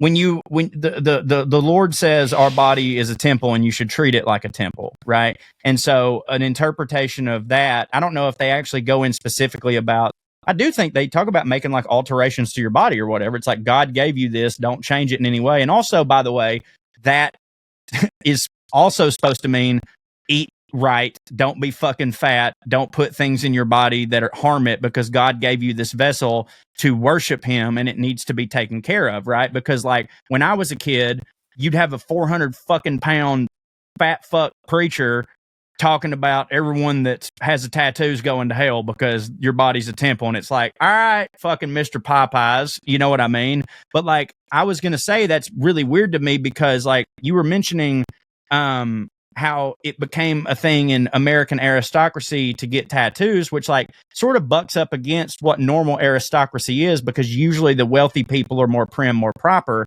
Well, nowadays, and I'm not saying it's the aristocracy, but Christians, people who are like the Christians, the right-wing Trump Christians who are like patriot nowadays, those people used to would think tattoos are trashy. You shouldn't be employed if you have one. I would never let my daughter get one. But now you've got like the Pete Hegseths of the world where like now it is cool to get like an AK-47 tattooed on your arm, an American flag tattooed on your arm. And it don't necessarily mean trashy anymore. It means like relatability, cool guy who loves his country. You know what I mean? Yeah, I guess. But I mean, you know, I can't believe it's, you know, it's wild that Christians would cherry pick things from the Bible in any era. I mean, they stayed doing that. But apparently in this time, like wealthy Christians in this era were taking trips to Bethlehem, Jerusalem, and Nazareth, and they would commemorate that trip with tattoos while they were there. They'd get tattoos of like the Jerusalem cross. Yeah. Cross or other religious iconography. So that was a popular one where I'm from, is that cross on your back, like the middle bar going up your spine, and then the cross part going across your shoulder blades. Yeah, the Jerusalem cross specifically. It's rad, dude. I was going to say, I didn't even know what it was, so I looked it up because I know obviously it's a cross, but I didn't know which cross. It's the one with the bulbous ends on the side with the point, right? I think that might be a Celtic cross. This one, I'll just show you. What I was going to say about this one is the Jerusalem cross. I got a feeling another reason it hits for some of those dudes around there is because it's in my opinion, at least, got a little bit of a Nazi feeling thing going on. That's just me. That's just how I interpret that aesthetic. I mean, look at that. You know, it's not just the Nazi thing, but like I think it's a little Templary. You know, in a way, literally be Templar. That's what I'm thinking that it is, because like the Templars took over Jerusalem on their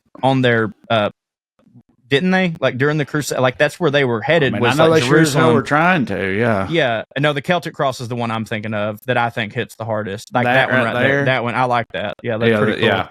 I mean, I don't like a lot of hospitals use that one, but those little things are snakes. Mm-hmm.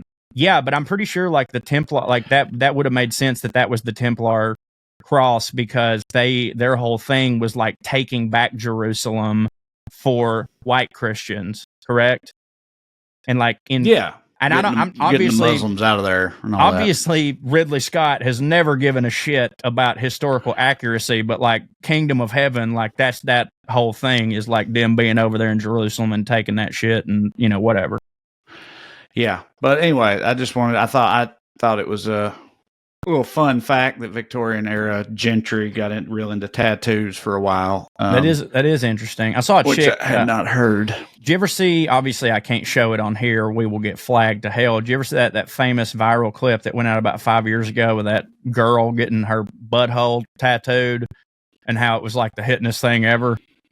No, what? Yeah, big video went viral of this. Like, I mean, dude. And by the way, let me preface this by saying, in a way that hits, super trashy girl, trashy girl, just twacked out of her goddamn mind at some tattoo expo, getting her butthole lit up with a tattoo gun, and they're interviewing her while it's happening. And like, son, I mean, it's like my grandma watching the goddamn Mike Douglas show. She is losing her it is hitting for her so goddamn hard. And she's basically trying to extol all the virtues of getting your butthole specifically tattooed because it feels amazing. And I just like, I can't fathom it.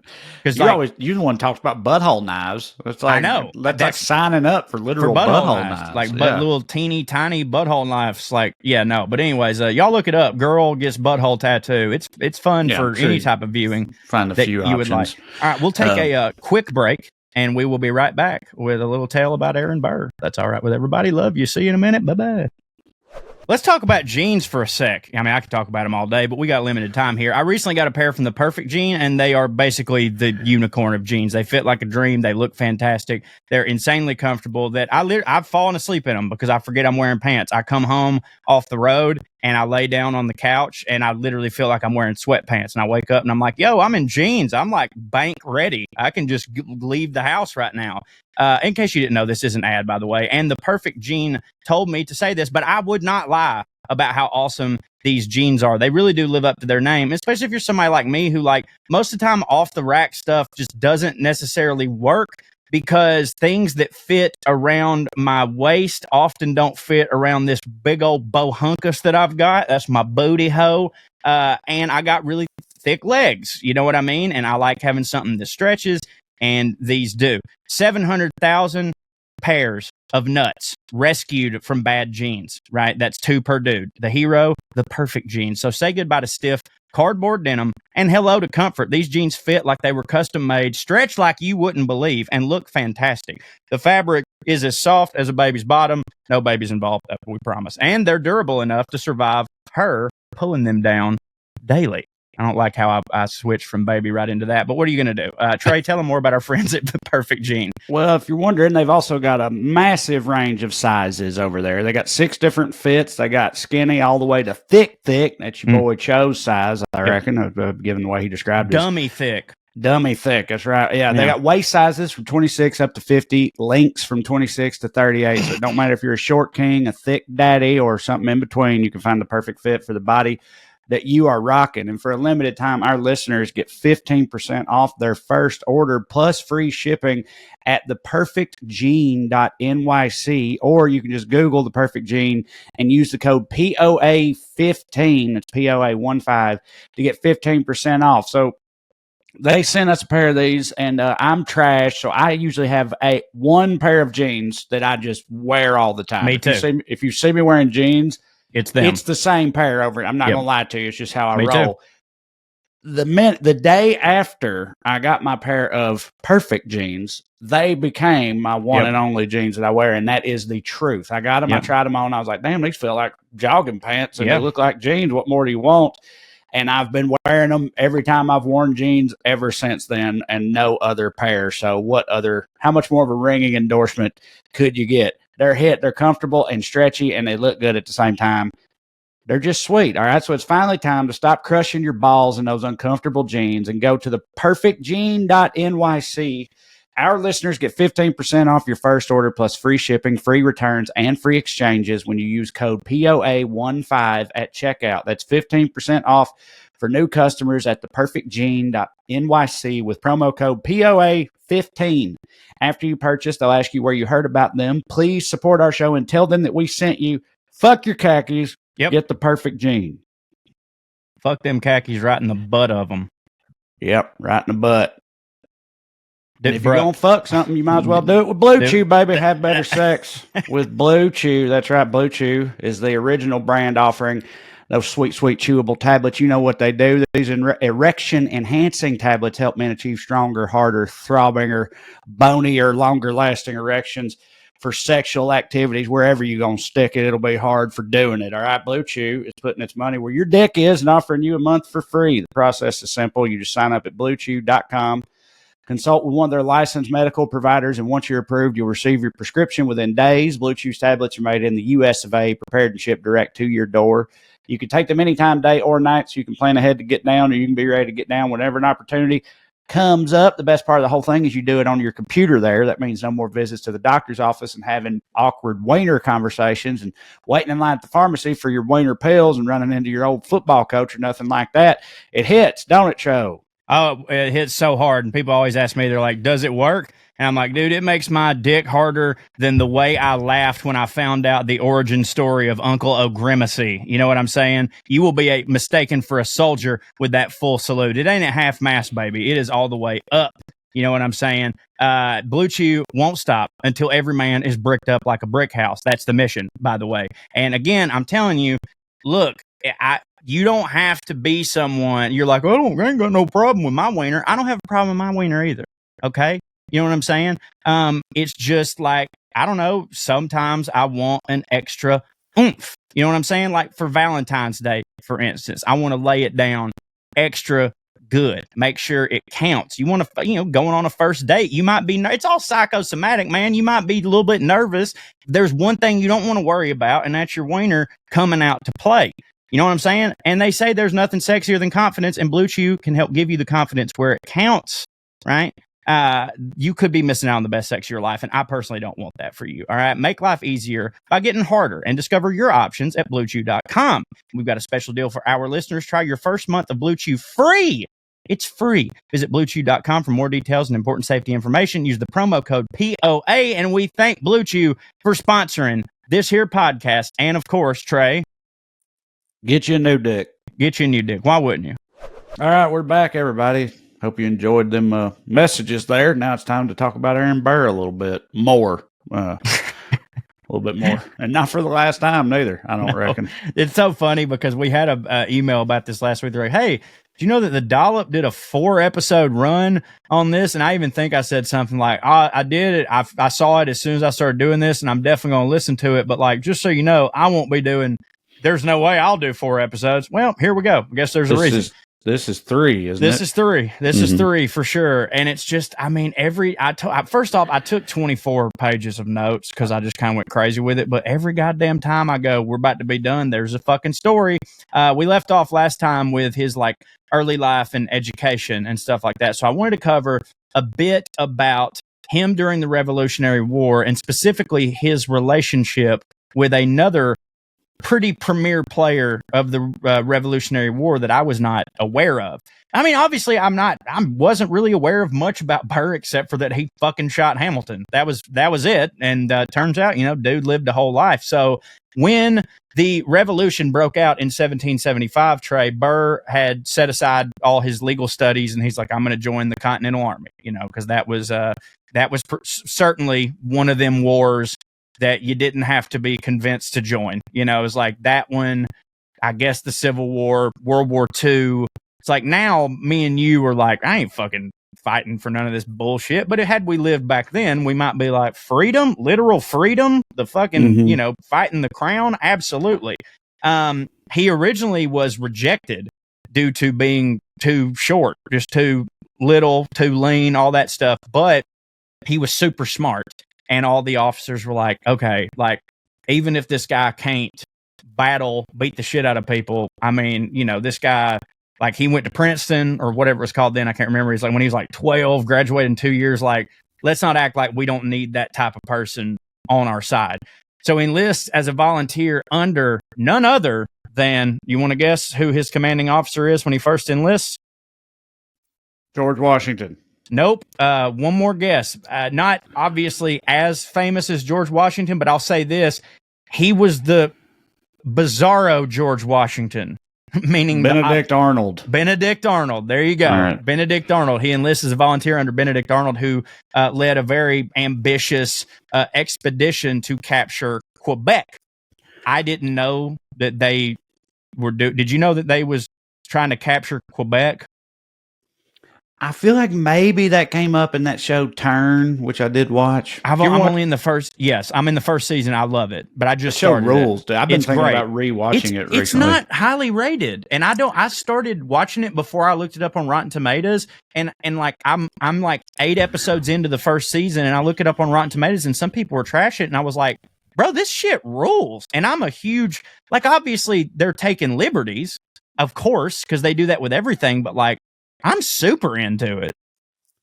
Well, I mean, the average for the whole show across 4 seasons on Rotten Tomatoes is 81%. Yeah, but 92% popcorn meter. That's pretty good. Oh, see, I was thinking that the popcorn meter was lower and that people weren't into it. So season 1 is only 54, but then season 2 is 90, and then season 3 is 100, and season 1's 80. So, I'm super excited for how good it gets because, again, season 1 is banging for me. Yeah. The chick's hot. I love the dude that was Billy Elliot. It's great. I just love that time period. It's awesome.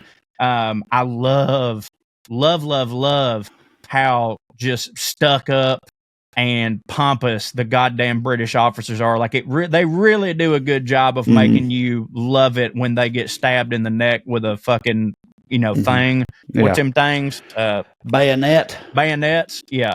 But I didn't know that they like marched to Quebec or whatever. But like, granted, I've been studying, shit about the Civil War my whole life. And like, until I really dove deep into Abraham Lincoln, I didn't realize how much of a factor Canada was in the Civil War either. So I don't know.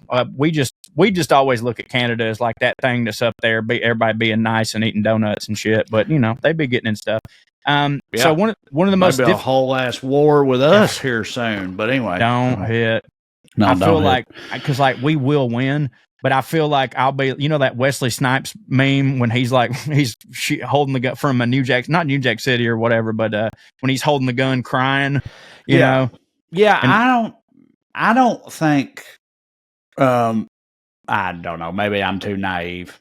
I would think that a lot of Americans would straight up just refuse to actually fight a war with Canada. I would like to hope so, because it's dumb. I love people from Canada. Yeah, Canada's like our... They're sibling. Our best. Yeah, dude. Of course they are. They're our cousin. We're like brothers, and Britain is our dad. Pompous. I was gonna say mama, but dad works. Yeah. No, mama is better. Mother England. Maybe it's just Queen stuff. I think of England in that way, but not to get fucking political, but I'm so sick the past couple of days where everybody's like, "Oh, look at what Trump made Canada cave," and I was like, "It shouldn't even come to this. We shouldn't be talking shit to our fam." Yeah. You know what I mean? Like, what do you mean? Australia is like the Billy Bush, or not Billy Bush. Billy Carter. Billy Carter. Roger Clinton. Roger Clinton. Yeah. Yeah. And Billy Bush is real, but you just amalgamized. But Billy Carter. Yeah. He Australia's like the dad of our Billy Carter hit so goddamn hard. One. Yeah, we need to cover Billy Carter in a future. He's a wonder. Him and Roger Clinton, man. If they ever had like a fucking jam band, I would have gone and seen it. Anyways, the March to Quebec. It was one of the most difficult campaigns of the war. Over 600 miles through Maine's wilderness, and Burr really showed a lot of endurance during all this hardship. He carried messages through enemy lines. This is, and I'm about to get in this. Disguised as a Catholic priest. Which earned him a huge reputation for fearlessness. And at this is the time he really developed a lifelong admiration for Benedict Arnold. And here's how all this went down. It was kind of crazy. And again, this really shows how intelligent Burr is, because like deception, takes quite a bit of IQ. So when Aaron Burr, he joins the Continental Army in 1775, and he enlists under Benedict Arnold, who he actually liked a lot, because he wasn't super he was never really a huge fan of George Washington, because he didn't like how measured and cautious and pragmatic he was. Like all the qualities I would love in a person, and all the qualities that are exactly why we won the goddamn war. Burr was like, that don't hit. You need to be more, rogue and all that stuff. Benedict Arnold was super daring, just a relentless field commander, crazy, always taking risks, which, paid off a lot, but only for a matter of time. And he actually one thing about Benedict Arnold that a lot of people was that he would actually fight on the front lines with his men. Like, he wouldn't just stand back there on his horse. Like, if he's sending you somewhere, he's fucking charging in there with you, and people really like that. And luckily, Benedict Arnold sounds like a stand-up guy. I mean, he kind of hits for me a lot in what you're reading here. And so Burr kind of found a kindred spirit in him. And because he's like, yeah, this guy doesn't just command from a distance. If he tells you to do something, he's going to do it, which I respect. I think that is a good leader. Well, this 600-mile march through the Maine wilderness, an expedition that was later compared to Hannibal's march across the goddamn Alps because of how much of a nightmare it was. Like, people are in freezing temperatures.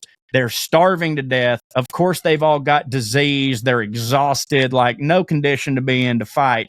And they are just, hacking their way through uncharted terrain, not knowing really what the fuck was going on, except for we got to keep going for America's sake, right? Hundreds of men died, obviously.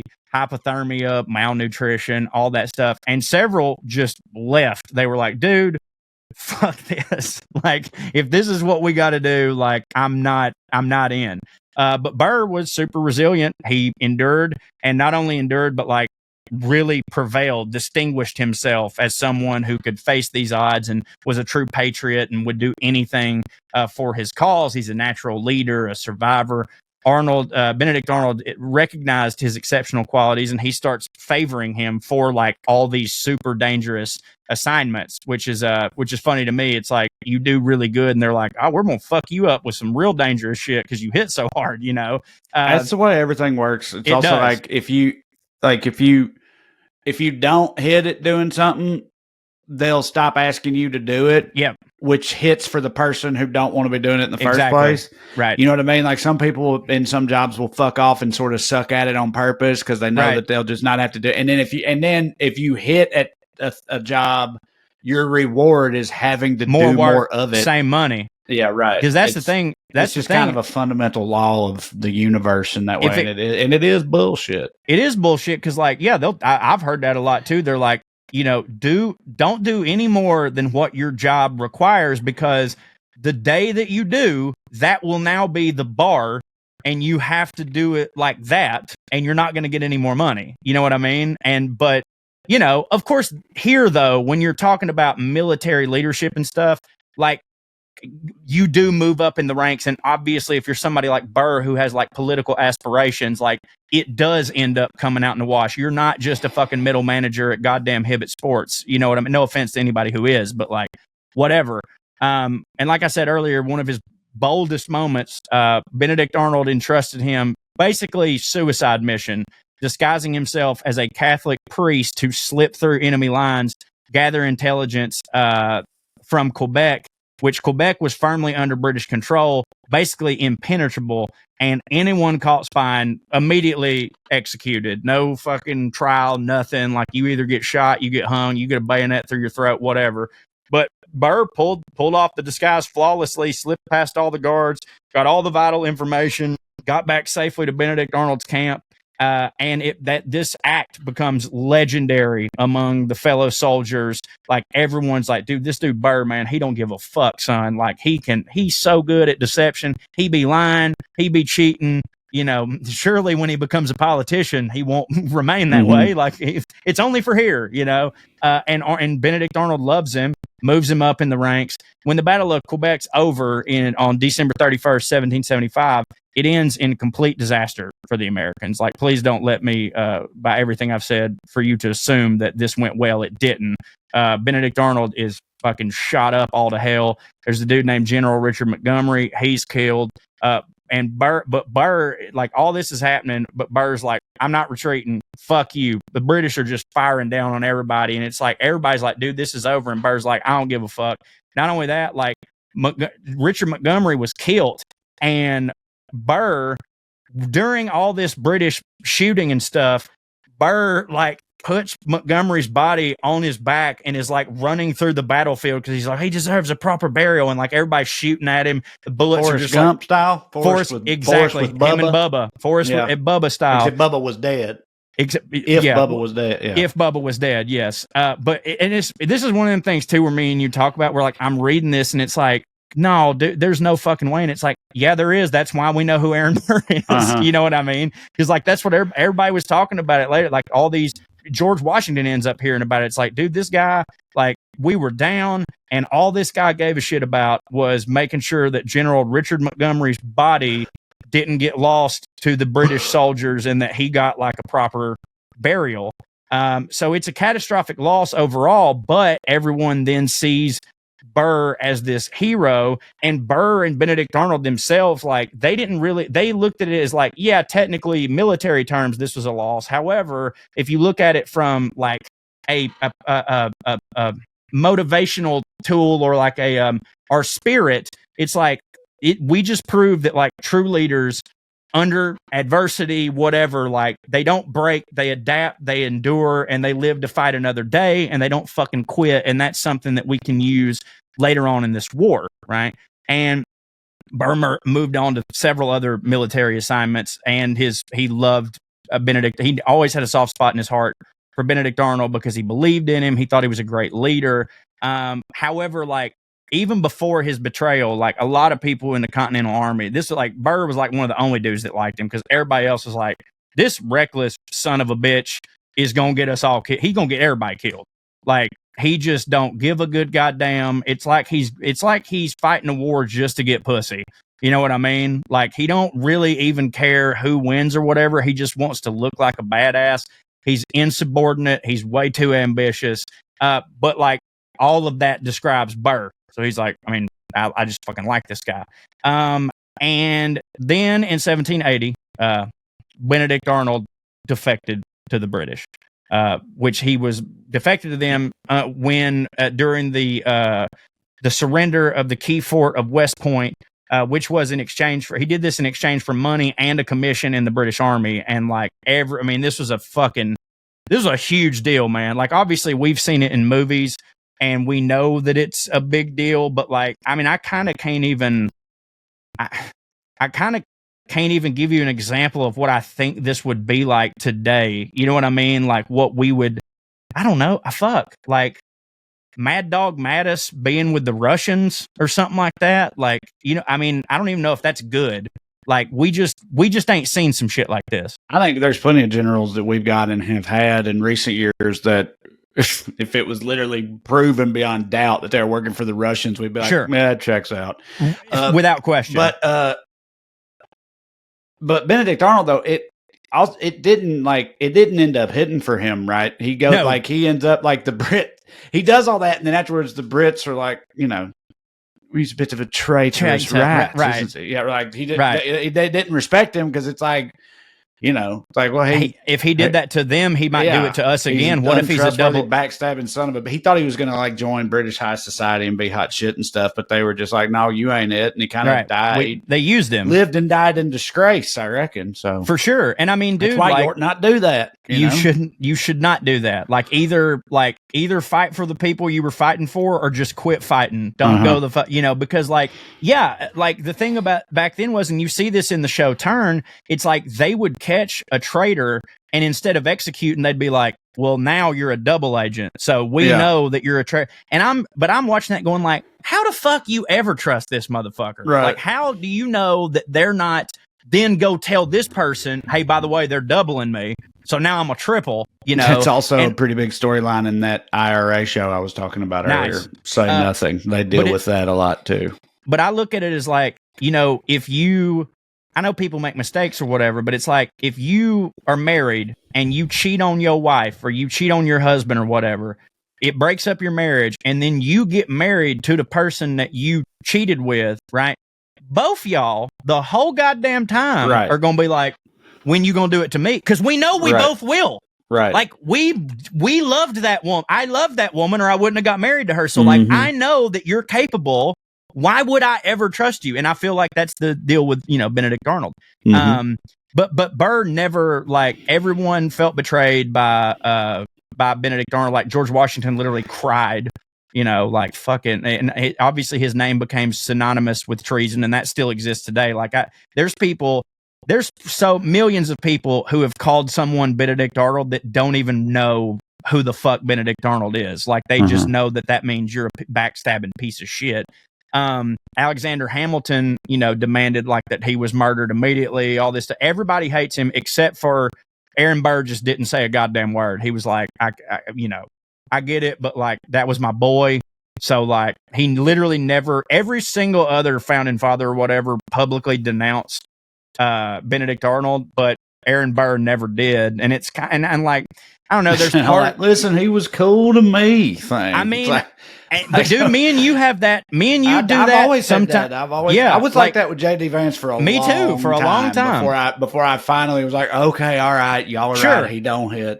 But for a long time, I was like, listen, man, you know, I've hung out with him. He's an all right guy. I don't know what to tell you. Know. At a certain point, it does get to be like fucking okay, Christ. But like, I mean, again, it's very, and I'll wrap it up here. You know, people were saying that about OJ, though. Of course, you know what I know, like Marcus Allen or whatever. It's but like, listen, he's like, but I get it. He was my. I know, I do. I get it. Too. Well, me and you've had this discussion, and again, I'm just gonna wrap it up here with the Benedict Arnold thing because I do want to expand on this whole thing, and then we'll be done with it.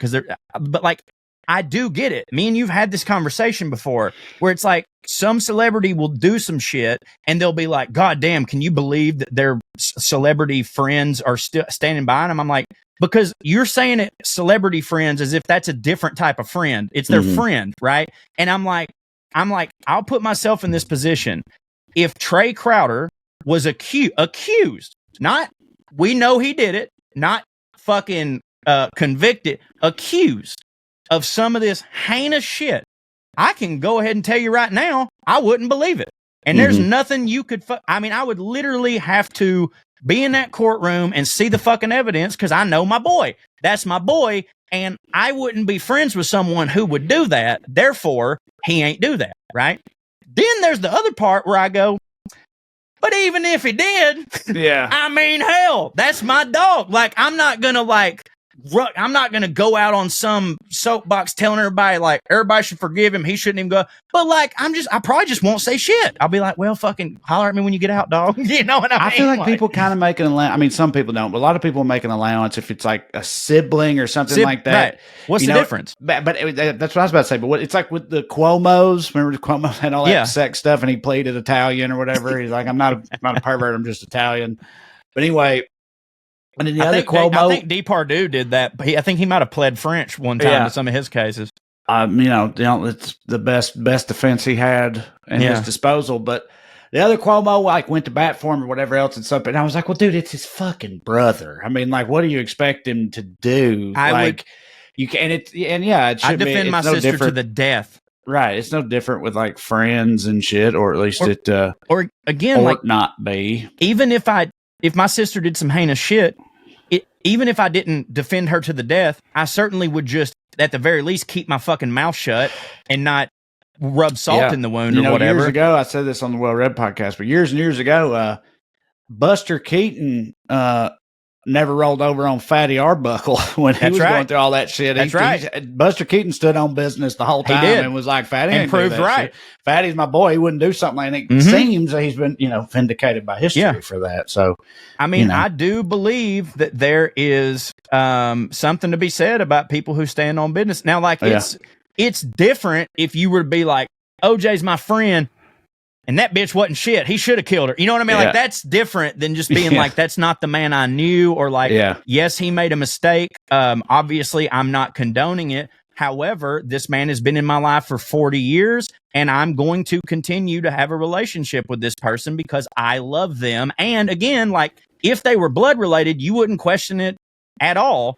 But like, not to be sappy or whatever, but I love you as if we were blood related. I feel like sometimes, like, me and you've been there through some fucking shit. We've been boys. Like, there have been times we should have fucking killed each other and we didn't, and I just feel like you're one of my day ones. So like, you're goddamn right. If somebody's talking shit, I'm a fucking, and Aaron Burr just did that shit. Like, I was actually thinking about this. I'm rewatching The Penguin, like, at night, like, that's my nighttime show.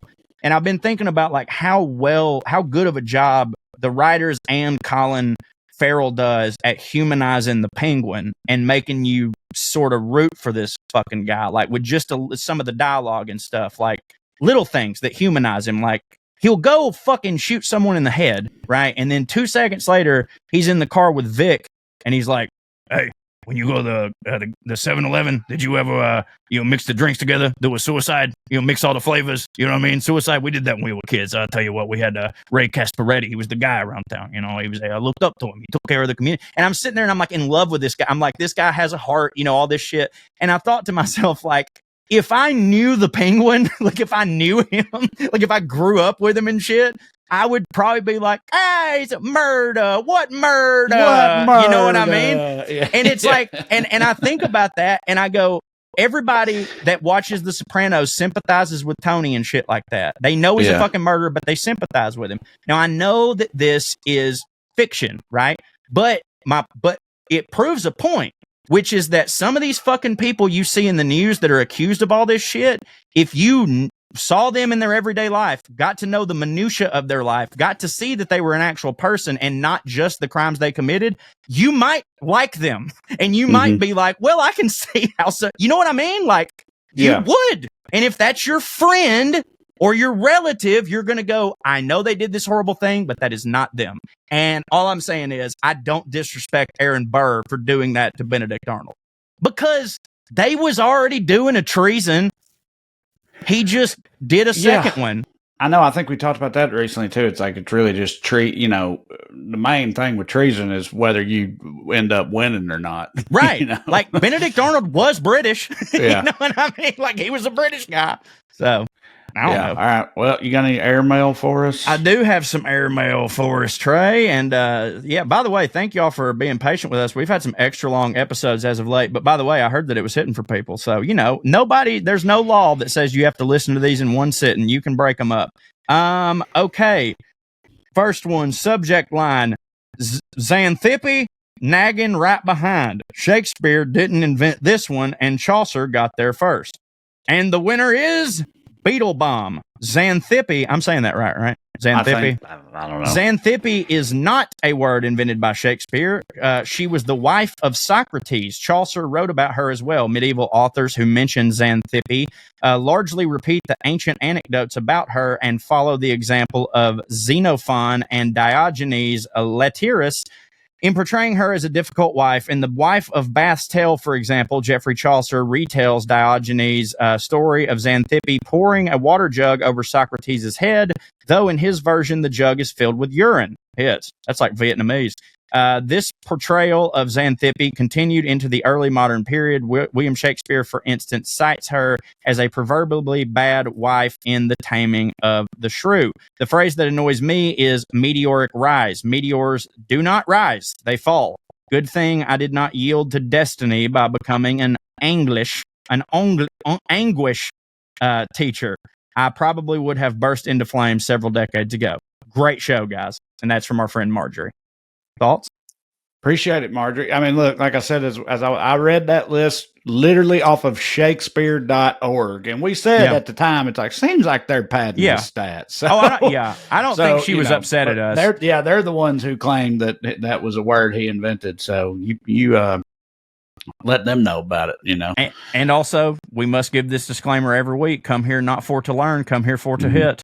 And hit you shall. Subject line. History. I'm gonna tell Katie next time we're into it. She's been real Xanthippe though, and see what that. I could call Amber that to her face every day, and she'd never know. Yeah, I mean, no, okay, she's not gonna know. But then is she gonna go look it up and then get pissed? That's like, but she listens to this show. Experiment. I'll find. Oh yeah, well yeah. I don't know. I mean, she comes and goes with it. I always forget. I need to find out. We need to have a segment every week that tests whether Katie is listening to the show that week. Like just a 30 to 45 second segment where we kind of like our Matt Damon, Ben Affleck butt fucking scene in the middle of Good Will Hunting, just to see if Katie's listening.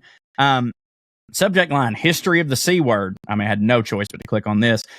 Dear Corey and Trae, I loved your last episode on Aaron Burr, especially the preamble ramble. I like that. On the English words attributed to Shakespeare. As a professor of English, I can confirm that the historical records support that Shakespeare did indeed coin something over 1,000 words, but a lot of those are only attributable to Shakespeare in the sense that he adapted them for other parts of speech. In other words, English already had the word kiss as a noun, but Shakespeare created the word kissing because he needed a word with the right number of syllables for his rhyme scheme. He liked it, and he got away with it, of course, because he hit so hard. One word that we cannot give Shakespeare credit for is cunt. That word predates him by centuries. Cunt goes back to at least the mid-1300s, and it shows up frequently in Chaucer's Canterbury Tales. Dude, Chaucer getting some fucking love in this episode. Published around 1400 with the original spelling Queynte, Quinte. Pronunciation would be closer to Kent than quaint. When Trae paused to Google it, it was one of those situations where I was yelling at the screen, Chaucer, Chaucer, like the English nerd I am. Anyway, the history of cuss words in English is fascinating. Great material for POA. And if you ever want to explore the topic further, this website has a pretty helpful chart, although I can't attest to the academic validity of it. Point is, it's funny. Keep up the great work, you lovely lads. And that is from, I won't say the whole name because they didn't say if I could, Becca. We'll say Becca. I'm going to forward that one to you because, there's a whole list on there of the history. Yeah, I'm making a note of curse words. Yeah, remind me to send that to you. Here's another one. Man, we got some great emails this week about, I swear to God, dude, I could talk about language all day. I love it so much. Subject line, Sacre Bleu, and an authentic spatzel recipe. Skewitations and greetings, fellow Georgian, unless this is Trae reading this, in which case, skewitations, fellow Southern brother. I'm a native Albanian, parentheses, Albany, Georgia. I wanted to bring up your use of Sacre Bleu, which I'm sure you also learned from the character Lumiere, the candle holder in Beauty and the Beast. Yes, I absolutely did. Played by what's his face from Law and Order.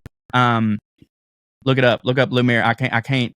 From Law and Order, one of the OG Law and Order fucking guys. Jerry Orbach.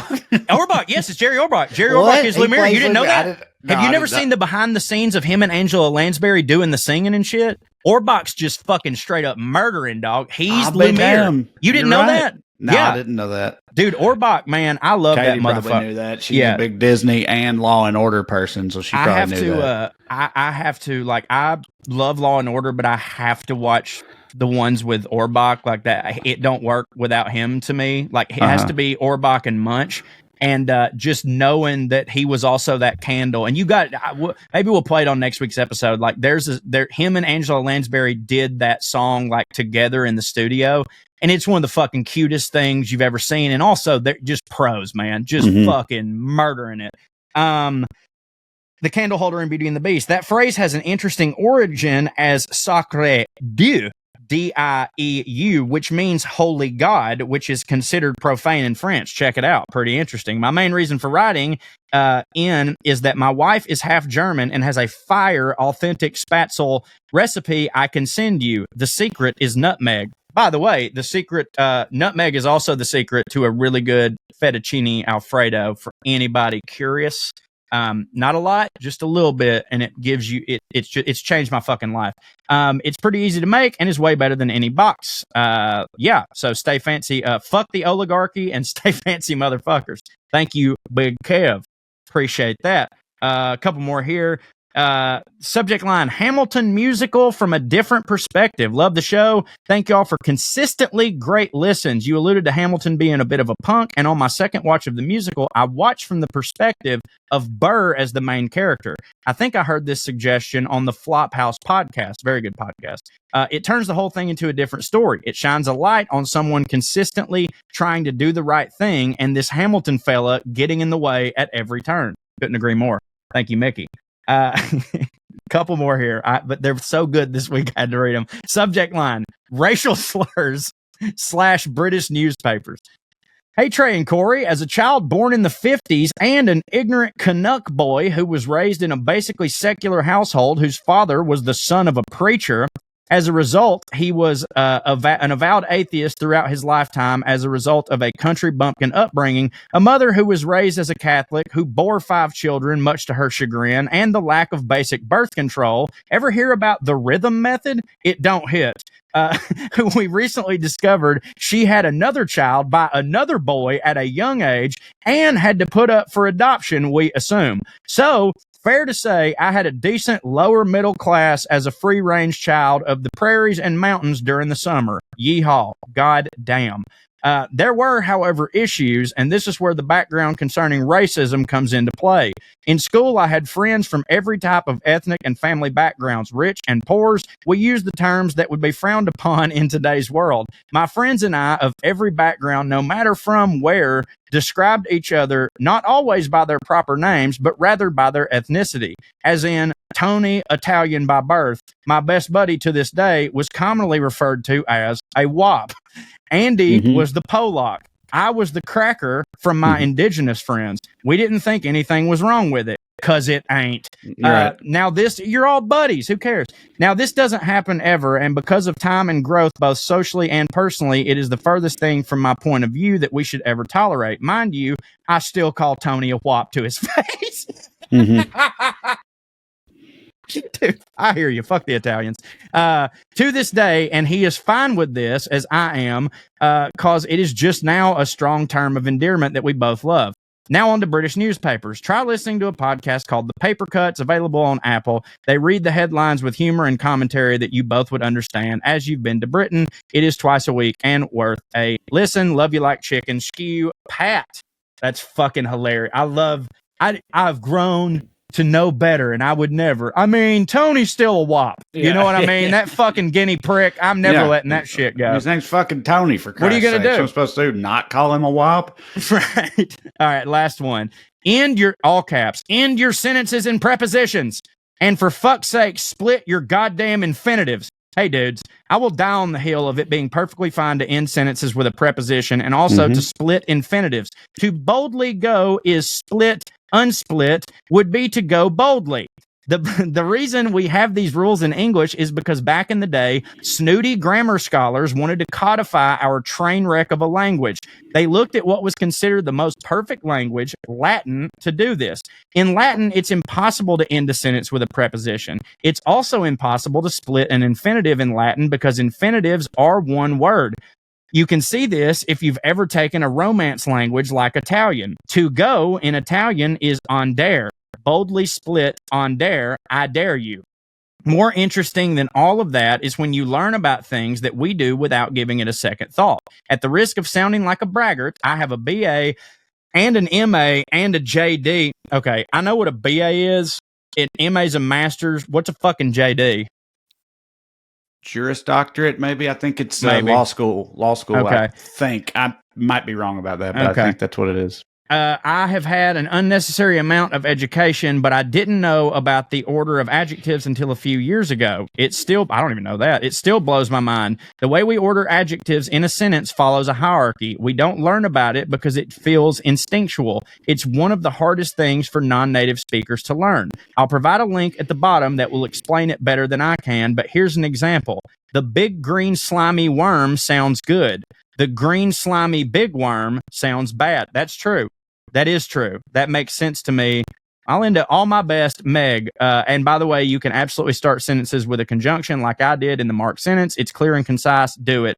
And I would like to add, hell yeah, fuck everyone. I'm going to send that link to you too, because this is a nice thing on adjective order. Man, great emails this week, guys. And remember, you can send them to us at puttingonairs@gmail.com. You can also get our merch at stayfancymerch.com. You can also, by the way, come see your boy Andrew Morgan. I really wish I'd have done this up top. Your boy Andrew Morgan, your boy being me, Corey Ryan Forrester, will be in Athens, Georgia on February 16th with none other than Patterson Hood of the Drive-By Truckers. I got to tell you, I have a feeling by the time this gets out, it will be sold out because I think there was like 10 tickets left. That's unfortunate, but hopefully you're able to get some. Come see us. I'll also be in Charleston soon and Atlanta. All those tickets can be purchased at CoreyRyanForrester.com. And that's also where you can find my Hero, which is my bonus stuff. It's less than $1 a month. It really, if you dig what I do, it's a great way to support me, and it's going to send my kid to school. Or you can go to WeLoveCorey.com. That's where that is. And check out my latest piece for the Atlanta Journal-Constitution out now. Trae? TraeCrowder.com for all my tour dates. I got Salt Lake City this weekend, and Kentucky, and then the Carolinas after that, and then a whole bunch of other places. Cho will be with me in Chattanooga in April, and Knoxville before that with Drew, and then a bunch of other stuff. So go to TraeCrowder.com and come see us and commiserate and have a good time and all that stuff. Make it hit. Stay fancy, motherfuckers. Skew. Here's Lydia Lovelace. 1, 2, 3, 4. 1, 2, 3, 4. Royalty and rednecks are alike. They both like cutting and picking fights. Biscuits and baked beans where they don't belong. Sit on down with Corey and Trae and learn some fancy shit today. We'll laugh a little even when they're wrong. They'll take you to a magical place where if you call someone a cunt, nobody cares. They keep it debonair at putting on airs, putting on airs, putting on airs.